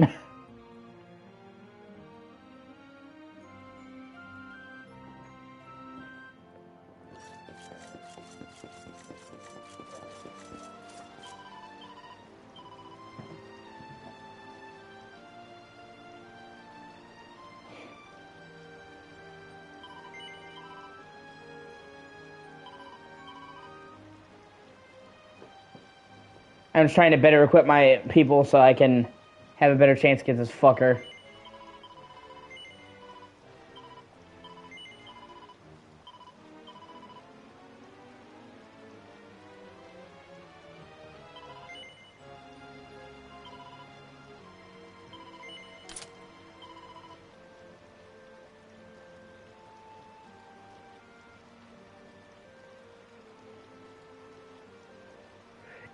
Yeah, exactly. I did get him down enough that he's hurting. He just did so much fucking damage. So much.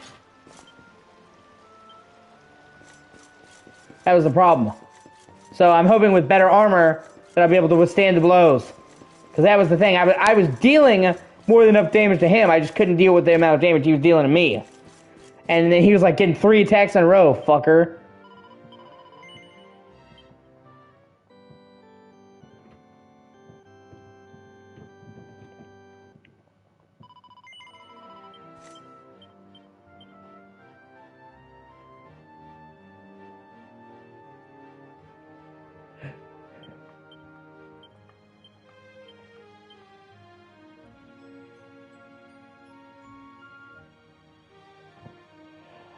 Okay.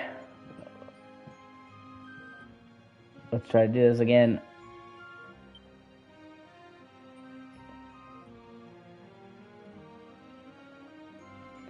Let's forge some shit.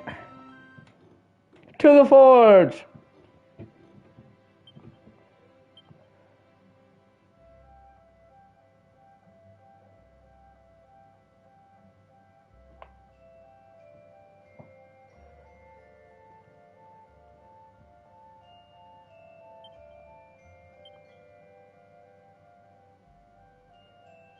That boosts your spellcraft. I might have to make that for... I might have to make that. Let me see what I can do.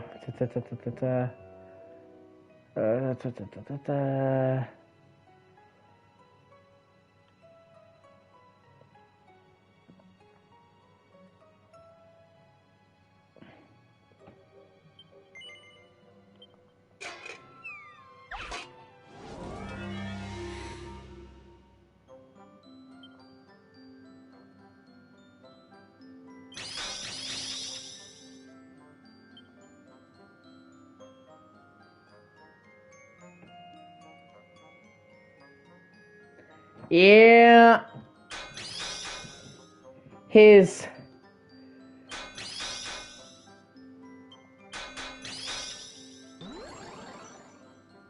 Yeah, I agree. The rest of his outfits are not that great. I was like really, really fucking disappointed, man, when I found out about that his wolf outfit wasn't in the game, because I thought with every other costume, you know, being in the from the Switch version, being here, that this would be here. I'm like, wait, what? It's not? It like really upset me.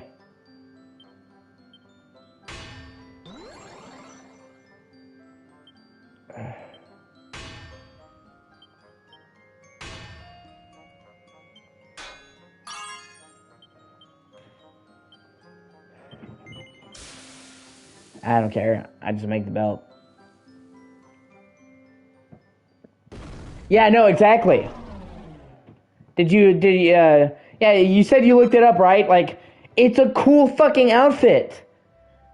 He's got the cloak, the all black, the fucking leather, or the wolf fur spolders.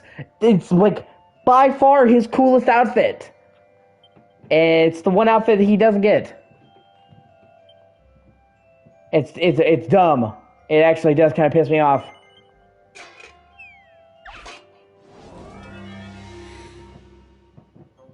And like I said, it's not like, dude, like it's some kind of guest costume. You know what I mean? Like they couldn't have used. It's from the anime. They own the rights to it. Like they didn't bring it over because they didn't. Like I don't know why.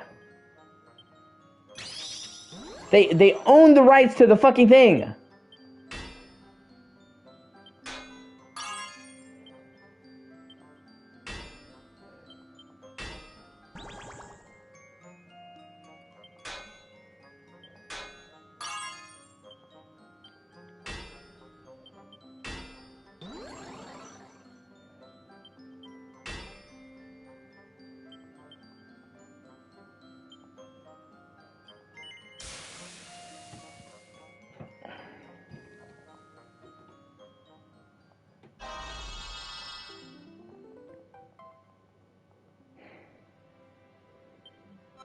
Yeah. Who knows? Who even knows at this point, man? It's just shit. Especially, like, because the main reason why they want you to buy the game again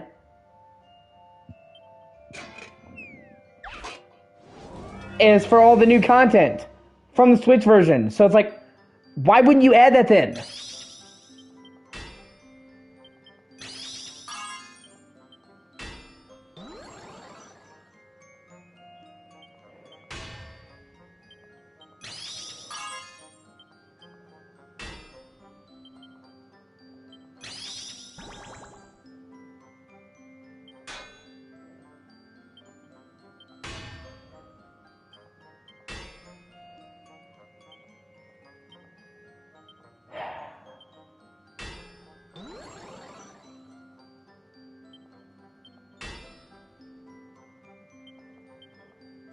Oh well. As long as I make the belt, I don't care. I can rework it to be better later.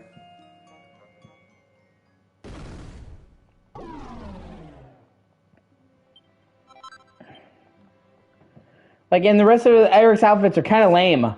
Like, other characters get good outfits. Like, my character, he has a lot of good outfits. You have the Fugitive, the Savior of the Sands, cool armor. The Brazilian cool armor. Parade, which is silly, but it's fun. Hado stuff.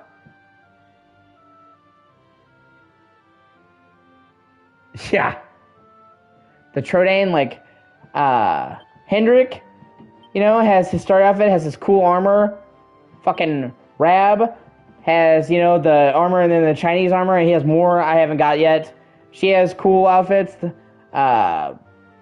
So, like, a lot of the characters get good outfits, but meanwhile, fucking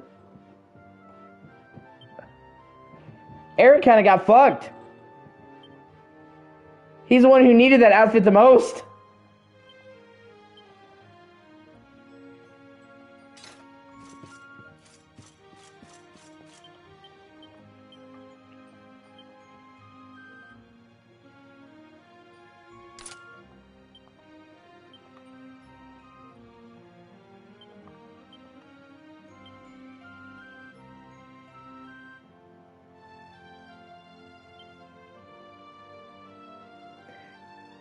Yeah, I'm not... Yeah. Which is why you'll never see me wear it. Like, that's a common trope in anime games, though, where they have swimsuit costumes. No. That's why, like, the outfit I'll use for her is this one, or this one. Or her default.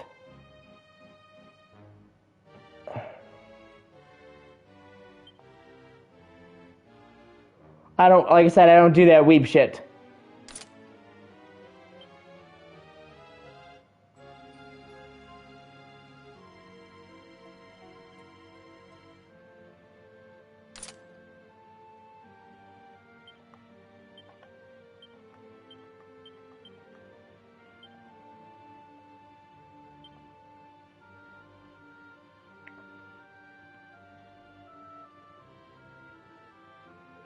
Yeah, like the swimmer suit is just there for fucking fan service. I mean, that's literally what it's there for, dude. It's fucking fan service. Skimpy outfit. Like I said, it's just not for me.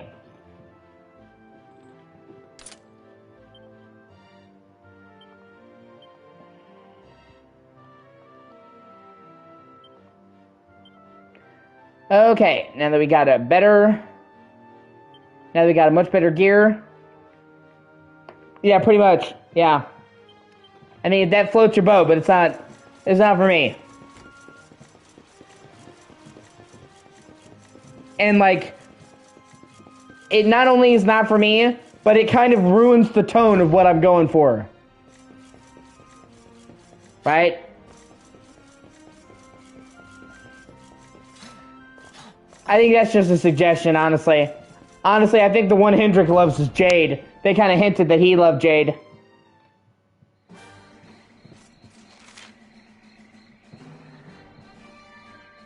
Oh, that means they're pepped up. Like, they're super states. If you end a battle while they're pepped up, they stay pepped up.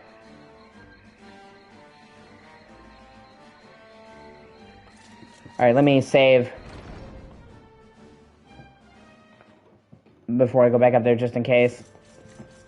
But yeah, I got much better gear now. I boosted the strength of my party members. And I switched my lineup out. And I have a better defensive gear on my party members now. So hopefully it should be enough to kill this fucker. I got him down to yellow before.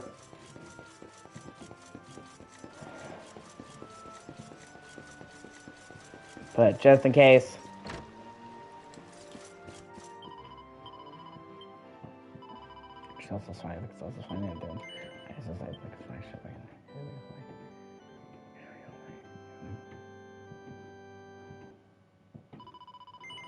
Because, I mean, you know, even...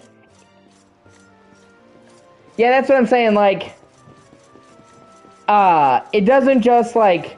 They're not do anything for me, but, like... I'm trying to figure out a way to put it. When I see a character walking around with the swimsuit on, it kind of ruins the tone of the story for me. Like, we're supposed to be here saving the world, and it kind of takes me out of it, if that makes any sense.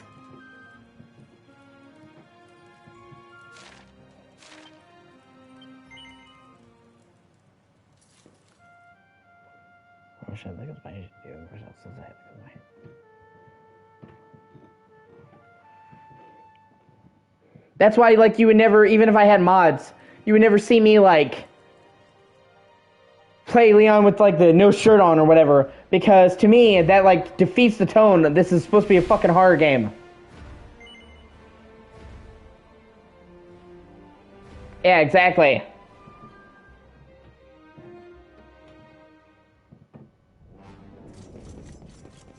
But even that was still like a cool themed outfit though, man. It's not like, look at shirtless Leon, ooh. It's like, really? Okay. At least that like had a thing. It was like cool, not just look at him, look at the 8-packs. Yeah, that's yeah, his jacket. Morden's domain at last. We must be on our guard. I agree. I like his jacket in RE6.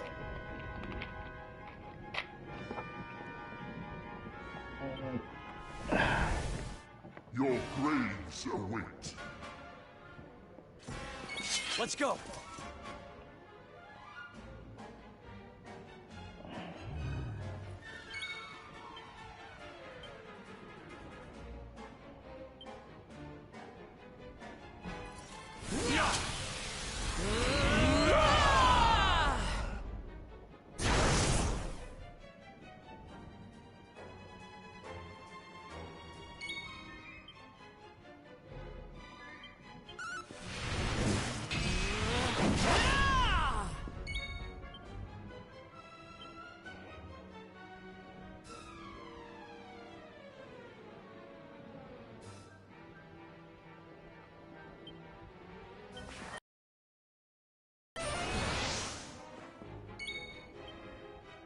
So much power!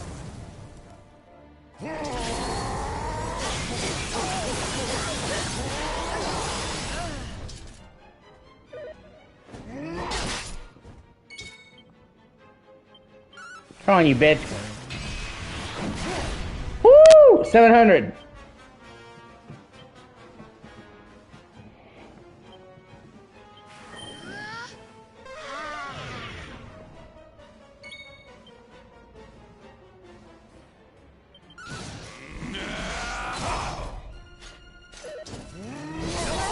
This isn't good.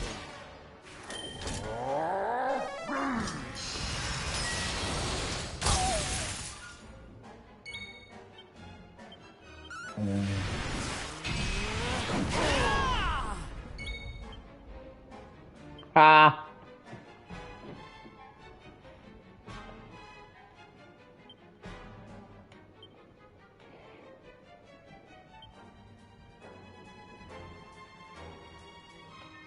I guess that makes sense.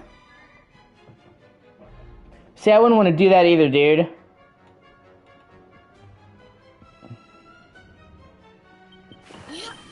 It's just cheat.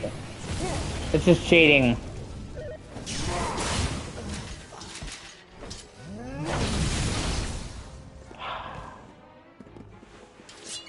Fuck, am I missing something?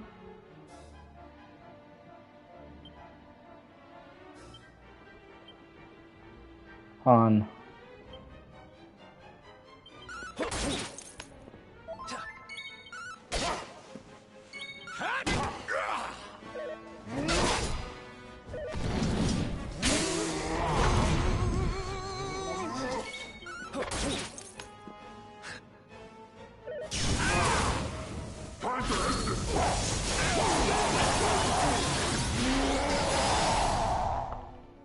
Hold on, let me see if there's like a better way to do this, because I feel like I'm missing something.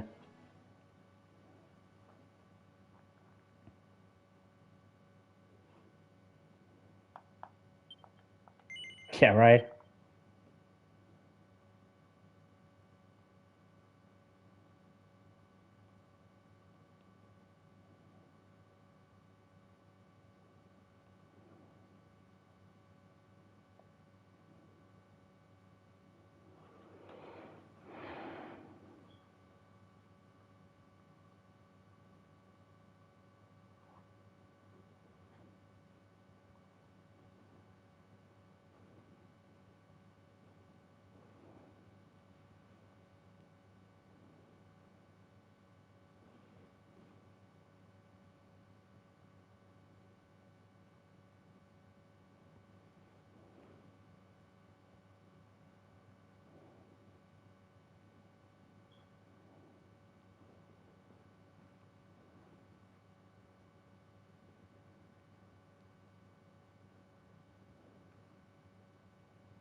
Yeah. Well, possibly. I mean, if you really want to see it, I could try it. I don't know, you know. I try to heed, you know, people who watch streams, so...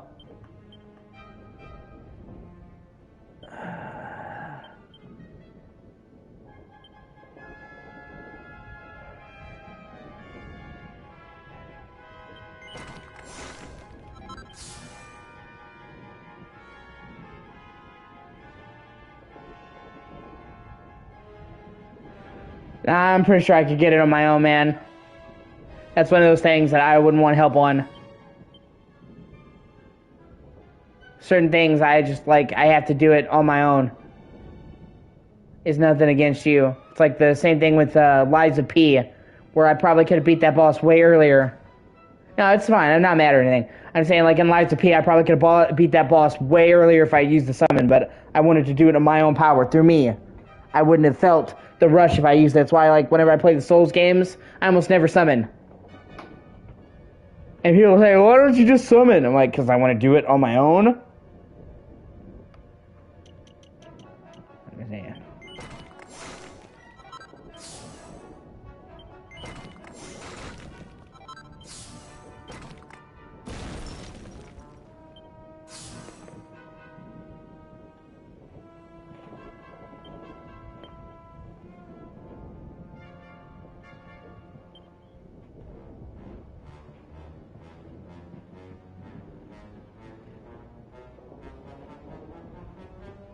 Like, it's about the sense of accomplishment for me, you know, like, I did it. And if I fucking get somebody else to do it, it's like, I didn't do it.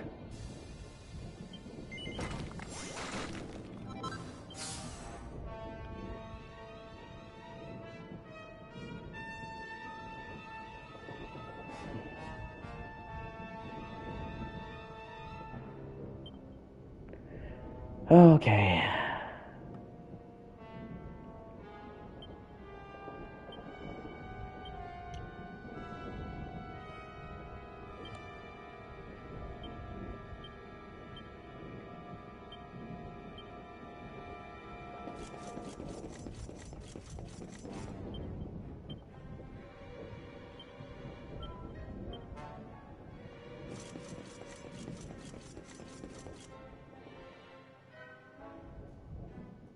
Your graves await.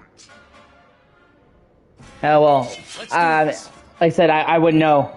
I mean, it's good that you know. You again.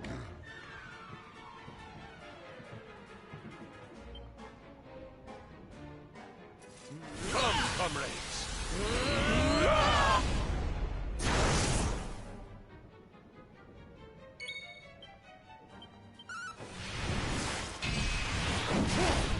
I am excited for the final game, though, and I'm really looking forward to playing it.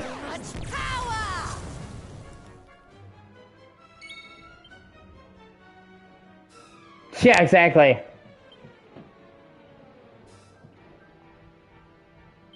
Surprise! Time to end this boss.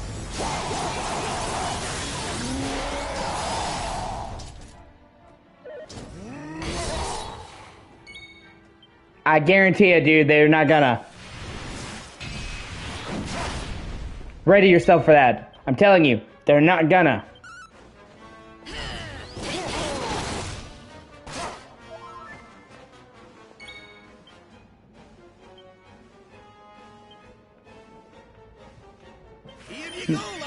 Like 99% of all Souls games don't have an easy mode. And the same goes for Souls-like games.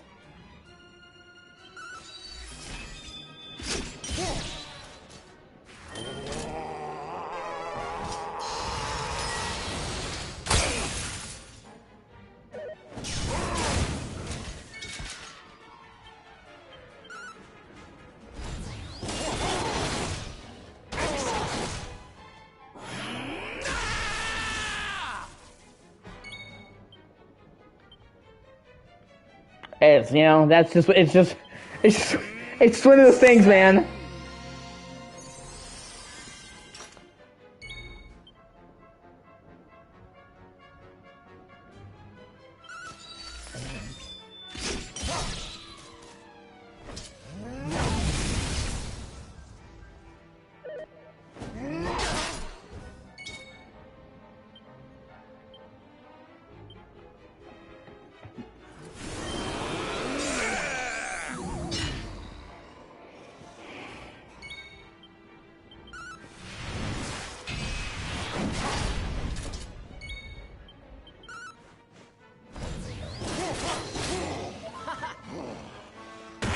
Oh shit, I did it.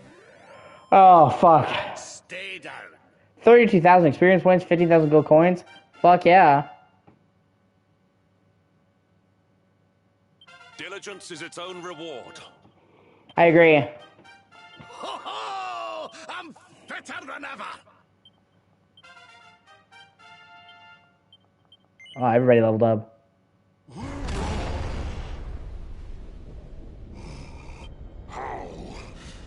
How could mere humans defeat the mighty Indignus? Is this the power of the Luminary? But it matters not. No matter how hard you fight, this world belongs to the Lord of Shadows. What is done cannot be undone. Time past is lost forever!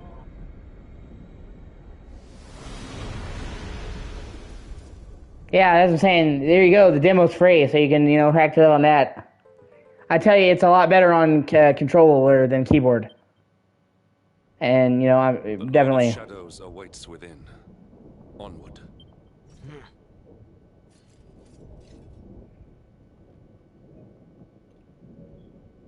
Hear me, Jesper. The fate that has bound us together for so long ends here. Today.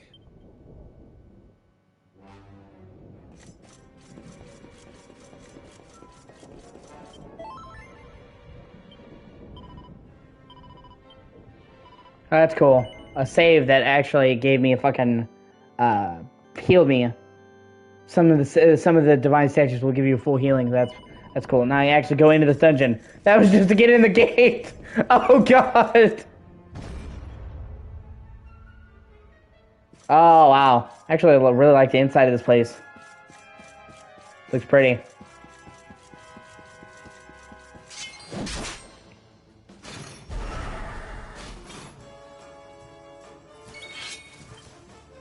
Witness the It's the power of a true disciple.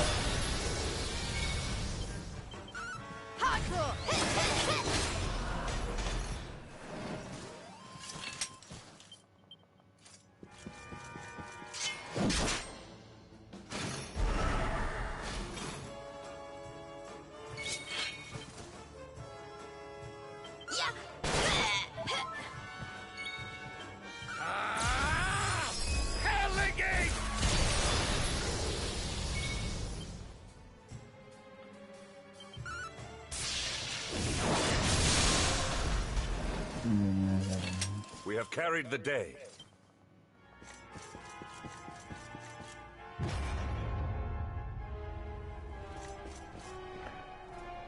Oh hey, dragon thing I can ride. Sweet. I think it's my favorite thing in the whole game because it lets you fly basically. Like at all the mounts and monster mounts.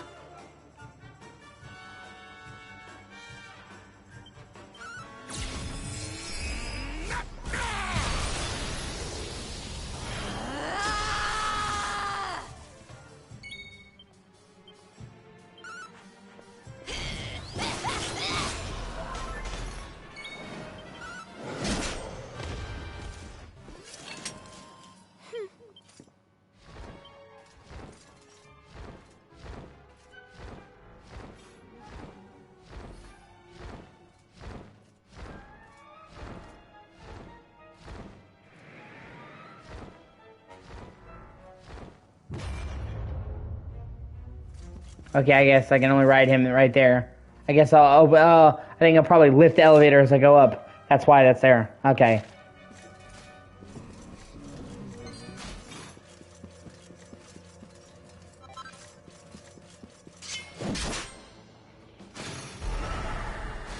Oh no, what am I gonna do? Oh wait, that's right. I'm the fucking chosen one. A couple bitch asses in armor. Okay, let me see. Hold on.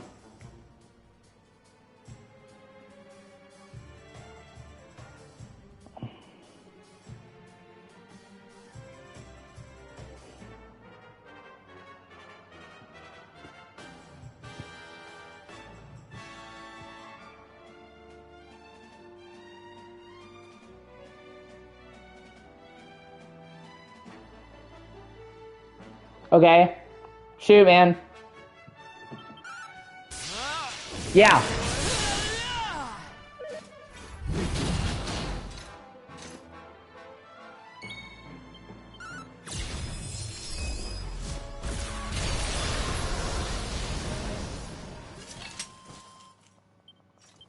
It's that also, yeah. As long as you get okay. They have a PS5 that doesn't have a disc drive, and they have a PS5 that does. As long as you have a PS5 that has a disc drive, it can play all PS4 discs. So yeah, you're good. You just put it in there and read it like any other disc.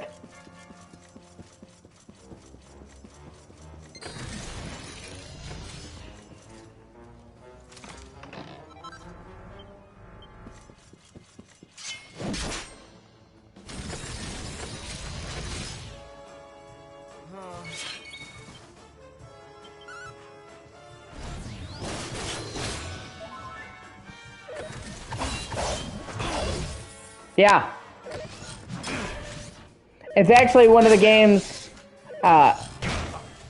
it's actually one of the games that got a free upgrade too. It got a boost to 60 FPS on PS5. It's not like a massive upgrade, but you can play it at twice the frame rate. So it definitely will be noticeably better.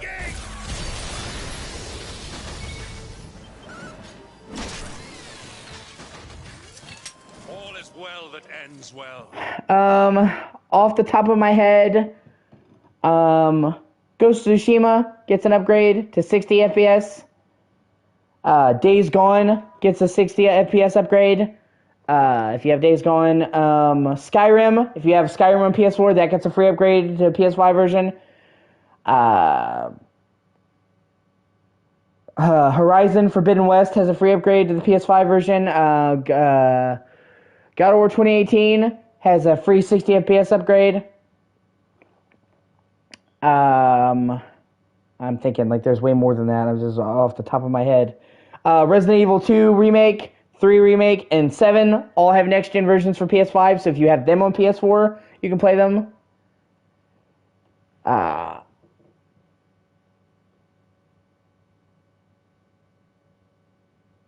have to think about more, but yeah, a lot of the games got free upgrades, man.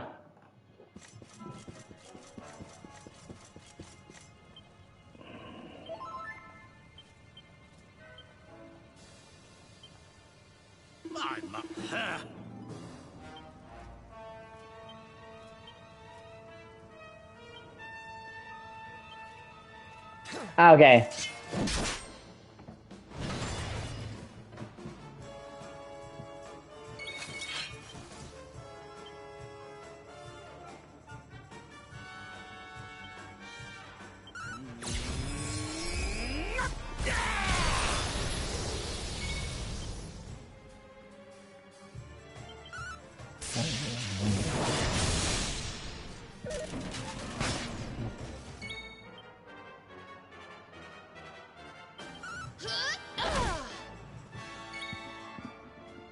I'm trying to think. There's a ton of games.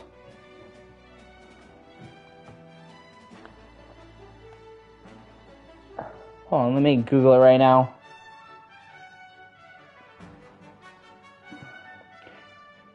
Yeah, Far Cry 6, yeah. If you have the PS4 version, you get it on PS5. Yeah.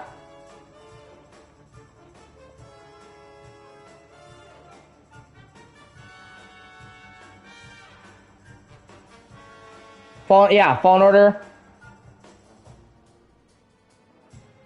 Cyberpunk 2077, if you have Cyberpunk, got an upgrade. That's a really good one.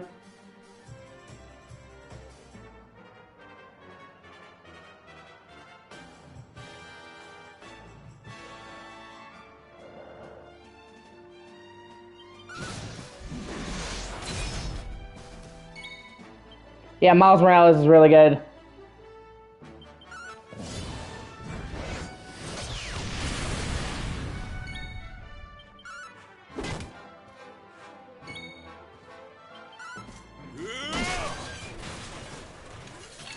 Another day, another victory.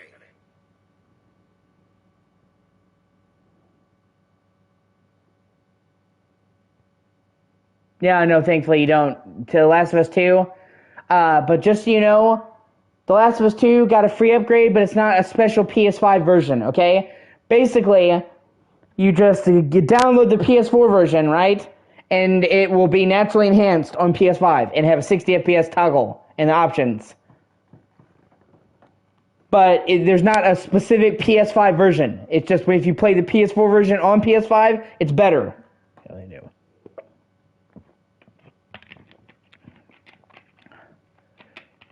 Same with Ghost of Tsushima. It's better. Yeah, you can. Yeah, you can. I was just telling you, just in case you thought like there should be a PS5 version, you're looking on the story, where is it? And there's not a specific PS5 version. It's just like, they call it backwards compatibility plus. If you play it on PS5, it's better. But it's still the PS4 version.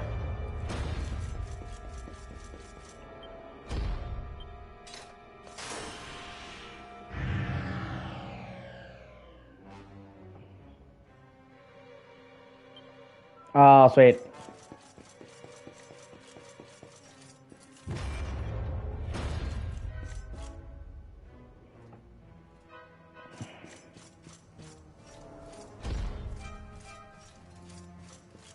Yeah. Dude, I was only able to get a fucking... You have no idea how lucky you are. You have no idea how lucky you are. Be thankful for what you've got, okay? My mother loves me, but we're so strapped for cash that the only thing I got for my birthday was one game, Jedi Survivor, and we could barely afford that. I almost didn't get it. And that's... When I say one game, I'm not shitting on what my mother got me. I'm just saying, like, it was a stretch for me to get a game for my birthday. You're getting a fucking system and a bunch of games. Like, you have it lucky, man. A lot of people aren't as lucky as you are. You should be very thankful for what you have. Don't take it for granted. How can this be?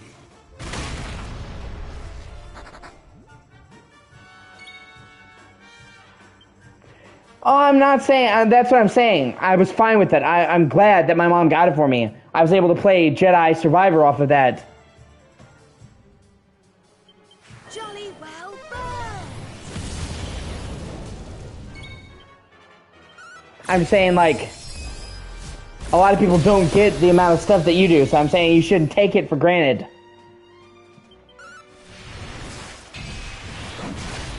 A lot of people have it easy in this life and they take it for granted. So I'm just saying, don't let that be you.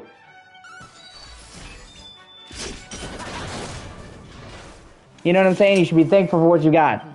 And that's not even me saying you're not. Oh, that's good. Yeah.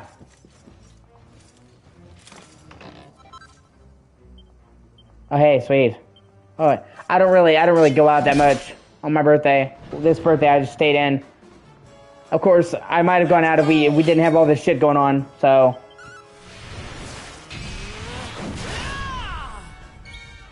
Like, for the record, literally, my birthday is May 18th.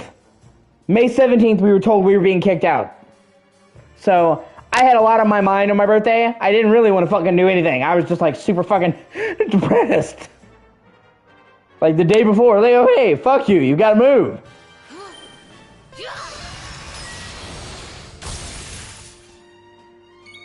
I probably would have done something if I hadn't basically had that fucking bomb dropped on me. Oh well.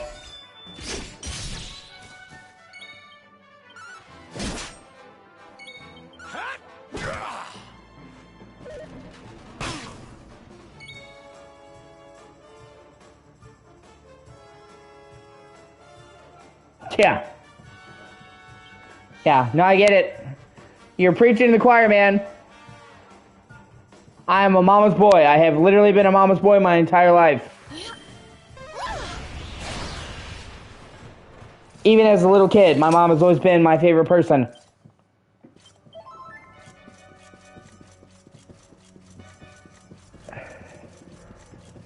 I would easily die for my mother.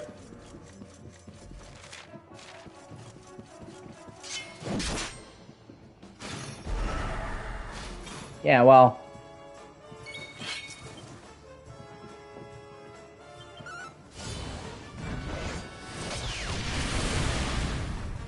Just don't get it twisted.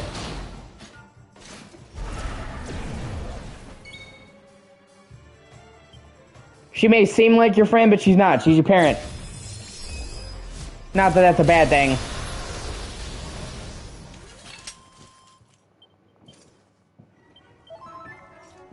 Like I said, I'm your friend, man. And I genuinely mean that too. I'm not just saying that because you watch my streams. I genuinely consider you a friend. That's why I brought you into my Discord.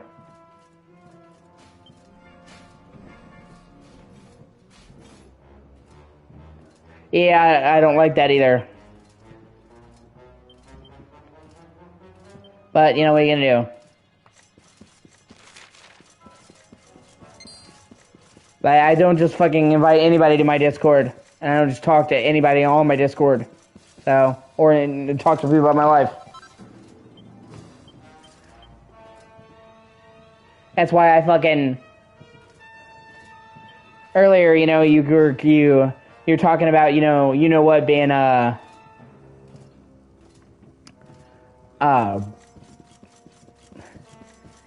what you were talking about earlier.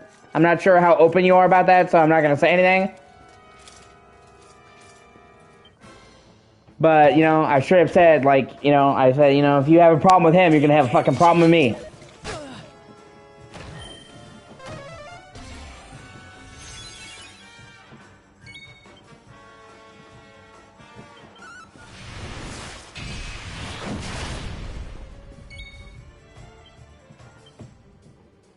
I mean, thankfully he didn't.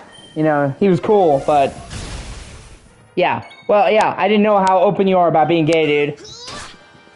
You might, you know, have been in the closet, and I didn't want to be the fucking one to out you, so...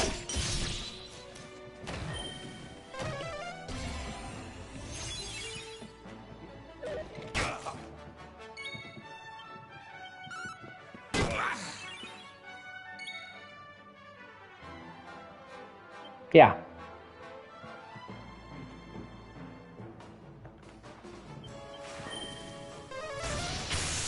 Yeah, precisely.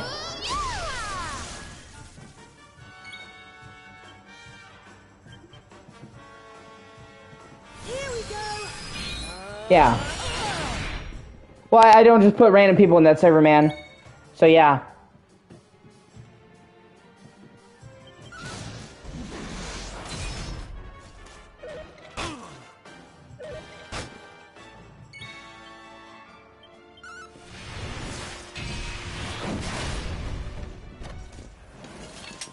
What's up?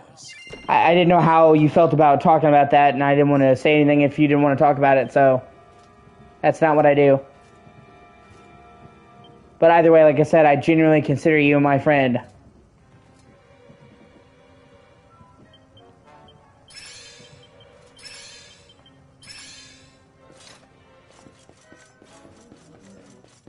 Yeah, let me go back and heal up a little bit before I come back here.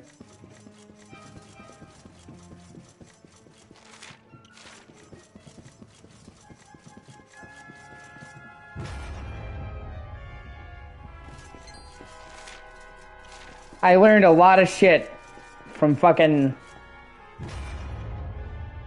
Oh, man. From this. I really learned who my friends were and weren't.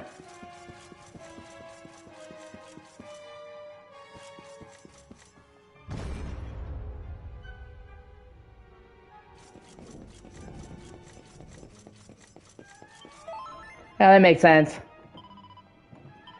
Well, you know, only do what you're comfortable with, man. It's not something I talk about a whole lot, but I am kind of biased. It's hard to explain, but, you know.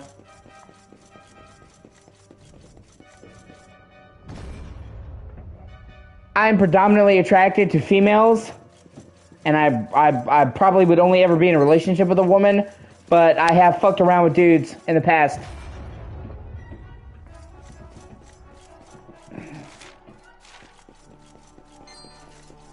It's just not something that I'm very open about, not because I'm afraid of what people might say, but because, like, it's none of people's fucking business. You know what I mean? Like, when I stream, most of the time I'm not going to bring it up.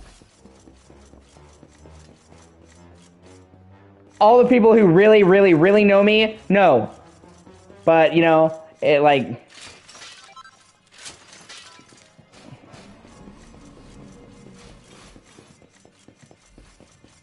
Exactly. There's like, it just, you know, my sexual preferences don't really come up in a stream.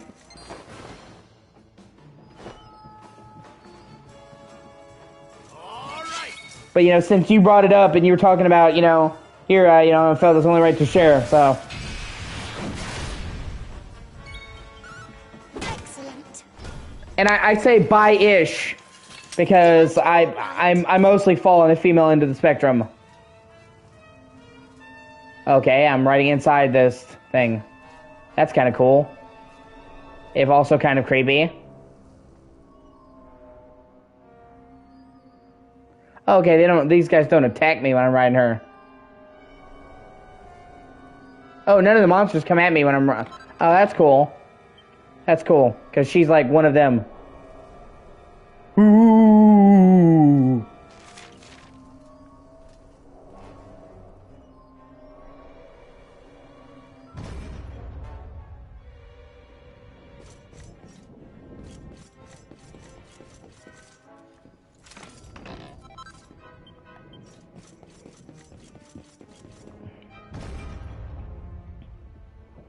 You know, and like some people, dude, will like assume that I'm against gay people because I'm a bit moderate.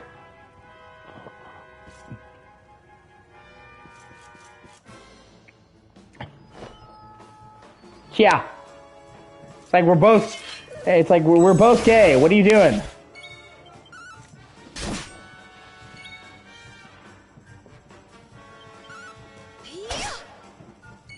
That's funny.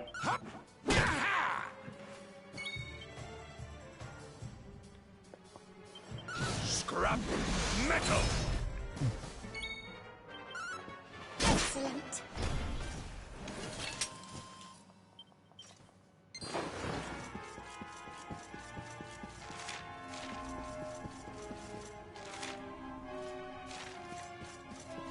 Yeah, I might as well go in here and make sure I fight at least one of these fuckers. Oh, here we go.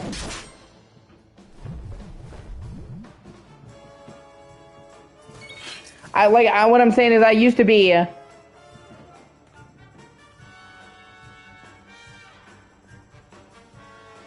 No, it doesn't cancel out. It doesn't work that way.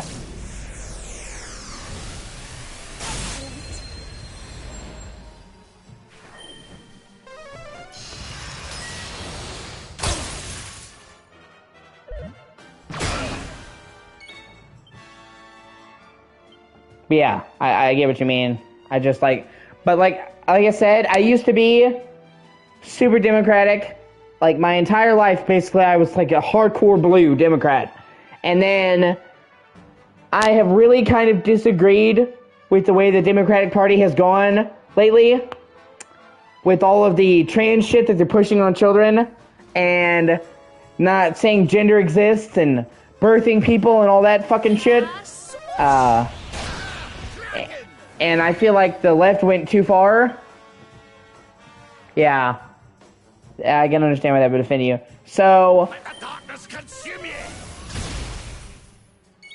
I basically wound up like becoming really disillusioned with the Democratic Party, with the left, and I wouldn't say I'm conservative, because obviously I'm fucking weird. Obviously I'm not religious like that. I cuss a lot. I'm not, you know, a God-fearing Christian, and you know, but I'm more in the middle now. I used to be all the way to the left. Now I legitimately have come more in the middle. And I've started to see that I honestly think both sides are fucking dumb. Like legitimately, I think that like both sides of the coin are fucking stupid.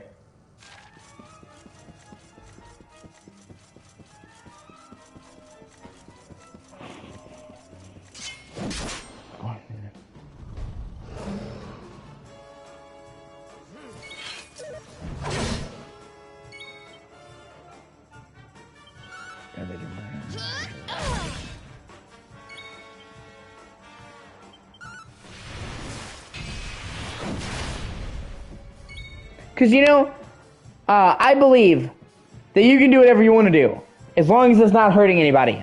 Believe whatever you want to believe. Yeah. Believe whatever you want to believe. Be whoever you want to be. As long as it doesn't hurt anybody, I don't give a shit. Okay? But now, so, like, if somebody was trans, I don't care. You do you, man. Like, if you say that you feel like a girl inside, gotcha. You thinking whatever doesn't fucking hurt me, okay? But then they started pushing that shit on children, and now I kind of dislike them. Okay? You should not push that shit on fucking children.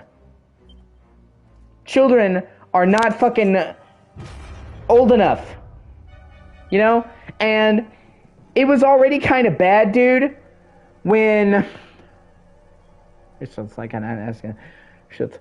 It was already kind of bad before when they would try to say, well, I'm 7 years old and I'm trans. And I mean, it was silly, but it wasn't harmful. But now, the fucking gender reassignment surgery they're doing, chopping off their breasts, like, no, okay? Like, these are... Oh, man. These are literally permanent things that you can't undo. Yeah. Like, yeah, no, that's a thing. I swear to God. I swear to God. It's called a mastectomy, I think. A double mastectomy. And they chop off their breasts as part of becoming out as a trans guy, a trans male. And, you know, once again, let me stress, if you are an adult, more power to you. Do whatever the fuck you want to do.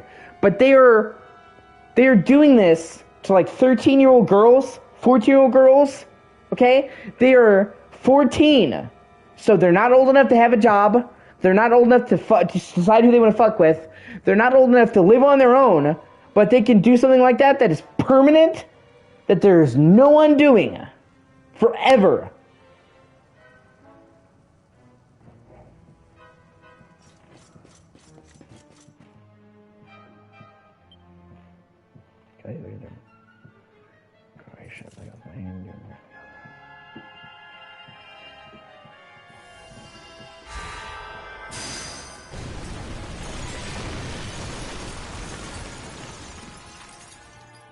Exactly, man, I agree.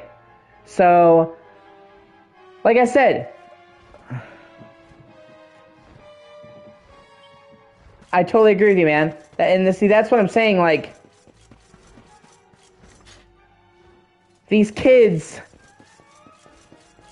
are kids.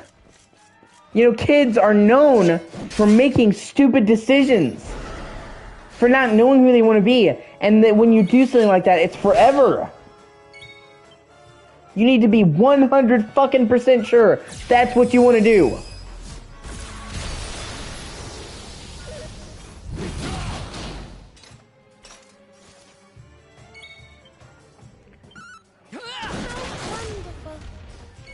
I mean, dude, I have changed so much you wouldn't even believe me, okay? If I went right now and looked back at me when I was 15, I am a radically different fucking person.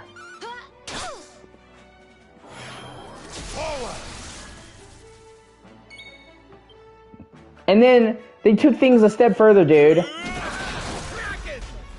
They're trying to say that biology doesn't exist. That there's 200 genders. No, there's not. There's 2 genders, okay? That's it. I mean, period. There is only 2 genders.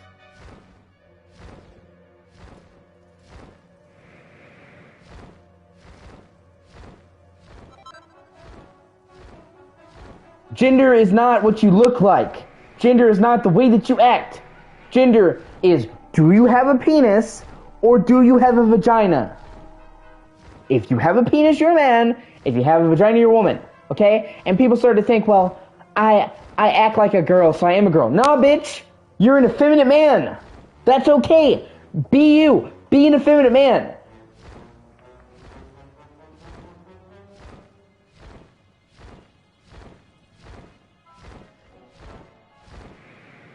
Exactly.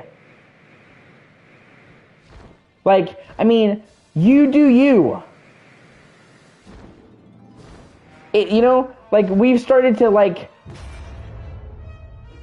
say that, well, if you act a certain way, you automatically are a gender. No! Like, back in my day, man, and I hate to say that, back in my day, but if you were a girl that acted like a guy, you would get called a tomboy. That was it.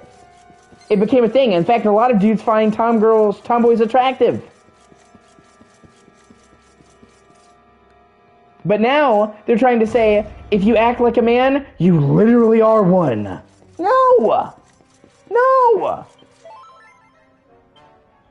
You telling me because a girl has short hair, she's a guy? No, okay? It doesn't work that way. Well, because this guy grows out his hair really long. Right?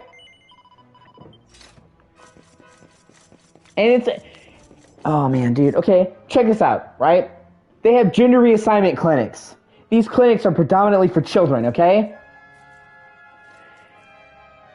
In the last 10 years, man, I want you to understand this. In the last 10 years, in the United States of America, we went from 2 gender reassignment clinics in the country, 2 to 500 in 10 years.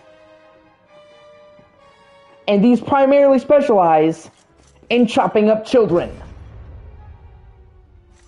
What the fuck? Yeah. You know, and see, these people are so confused. These people are so fucking confused because they have conflated gender with gender norms. Gender, right? Gender is simply what you got underneath the hood. That's fine. That's biology. Now, gender norms are the problem. Gender norms are what they should be fighting. Well, if you don't act this way, you're not really a man. Well, if you don't act this way, you're not really a girl. That's the problem. Okay? If you have a vagina, you're a girl. It doesn't matter how you fucking act. That's the thing. That's the problem right there. Is that we were telling people that you have to act a certain way if you're a guy. You have to act a certain way if you're a girl. Bullshit. You can act however you fucking want to. And it's like we fixed the problem and then we rolled back around. We rolled back around to the problem being broken again, okay? Because I don't know how familiar you are with these people, okay? But in the 70s and 80s, we had a really big boom in our culture where we acknowledged effeminate men and muscular women. People like Boy George, effeminate as fuck. People like David Bowie with Ziggy Stardust with the long hair. Oh, it's exhausting, man.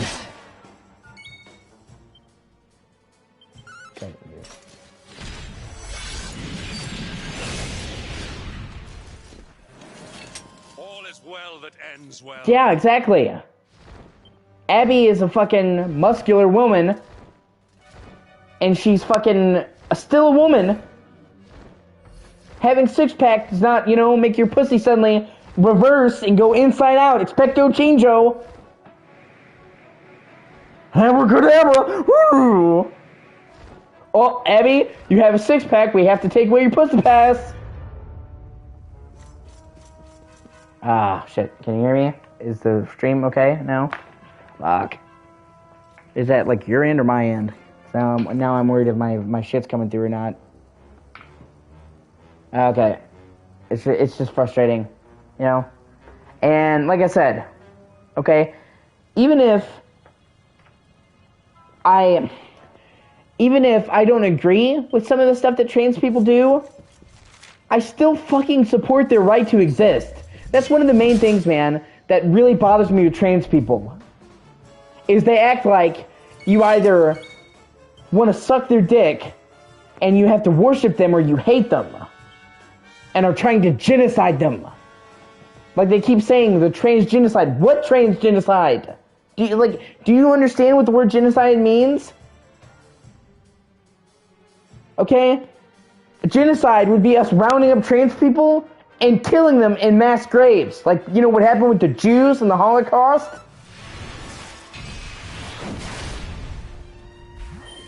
The fucking trans genocide doesn't exist. Yeah, exactly. There you go. Obviously, I'm not saying that. I'm not, talking about everybody. There's, I'm saying that's what a lot of trans people say, is that you either love them or you hate them.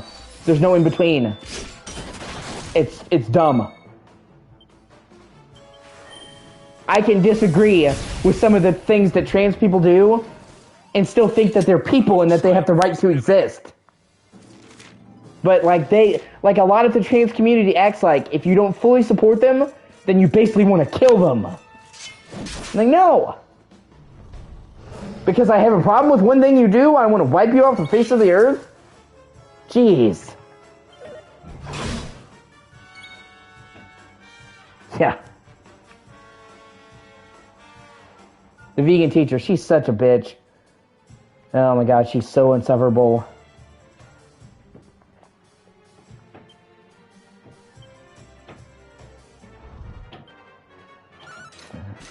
Either way. And like I said, I don't agree with half the fucking shit that the trans community says. But I don't care, because you do you. But it's them going after children that ultimately has led me to kind of turn my back on the trans community and fucking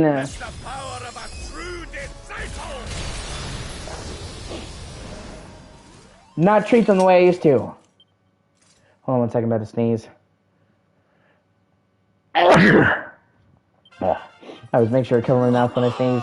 I'm fitter than ever.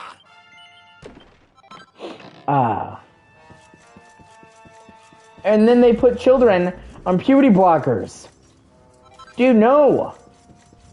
Oh my god. Dude, I could literally sit here right now, man, and the stuff that I could tell you about puberty blockers is insane. And they say that puberty blockers are harmless.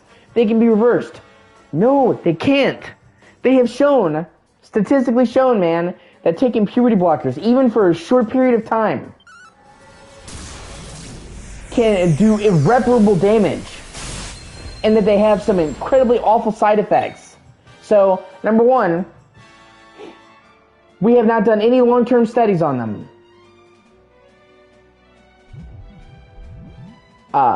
We have not done any long-term studies on puberty blockers. We've admitted this, that we not done any long-term studies. So we are giving things to children that have not been tested.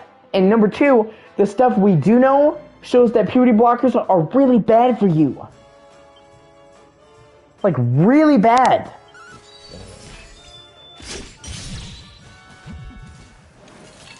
Thank goodness. That's what I'm saying, the drugs stop you from hitting puberty.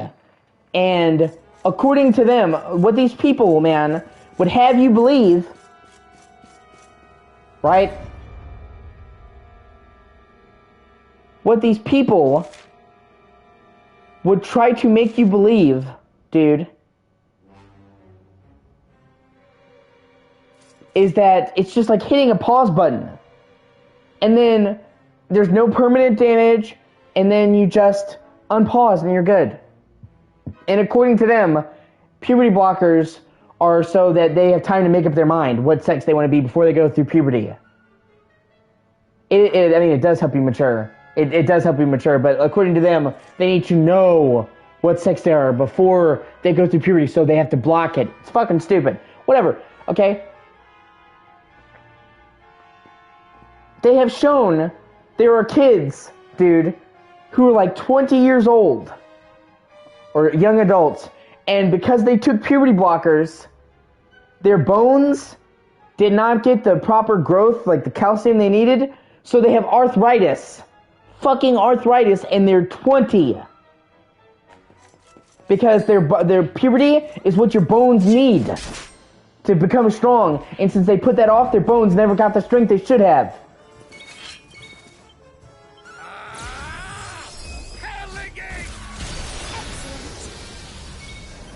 So these doctors, these fucking woke people, are telling children, they're telling the children of these parents that these drugs are harmless, and it is a fucking lie. They are harmful, and they're giving them to children. Okay? Because I want you to understand something, okay? We have puberty blockers for a reason, okay? Not just this trans shit. Puberty blockers originally were there were people who would have cancer in their pituitary glands. Because you have glands like here, here, here, and in your body. Those are what helps you go through puberty. Well, if you get cancer in your pituitary glands, the more your glands grow, the worse it gets. So the reason why we had puberty blockers is if a kid had cancer in their pituitary gland, we would have them take the puberty blockers to keep the cancer smaller so we can operate on it more. And even then, it had terrible side effects, but it's like, well, you either take the medicine and you experience the side effects, so you fucking die from cancer. So, it's not for little kids that are confused. It's for fucking cancer patients. That's what puberty blockers were for.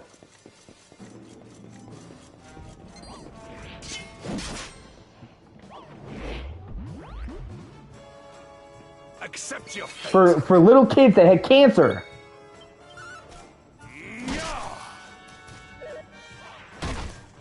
And even then, they still had side effects. Yeah, pretty much. Pretty much, yeah. Did I do all right? They basically get a commission for every person they sign up. It's fucked up, man.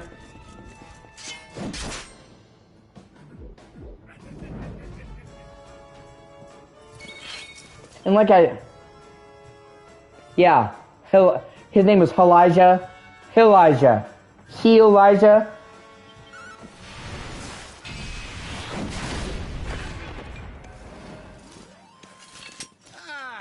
Diligence is its own reward.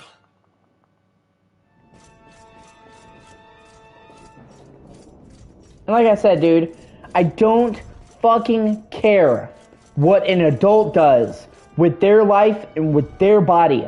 But the second you start peddling shit to children, nah, okay? And this is stuff, like I told you, we have scientifically fucking proven that puberty blockers and stuff is unsafe for children. It's unsafe. And we're still fucking giving them.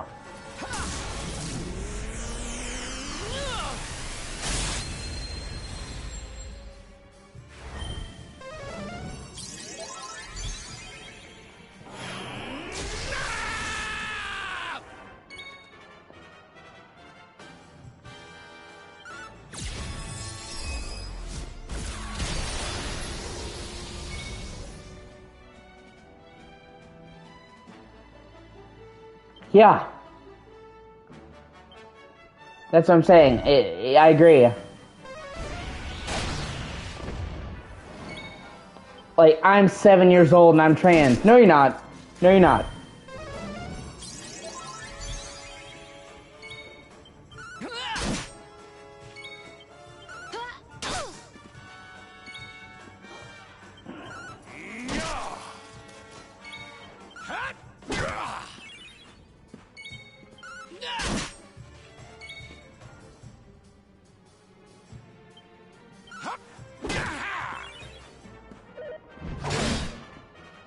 Alright, 1 second. I'm gonna end the stream real quick. I'll be back. Right? I have to use the bathroom.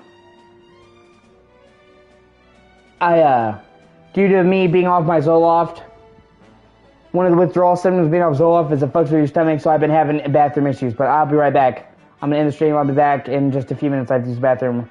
It's just weird to have the stream on while I'm taking a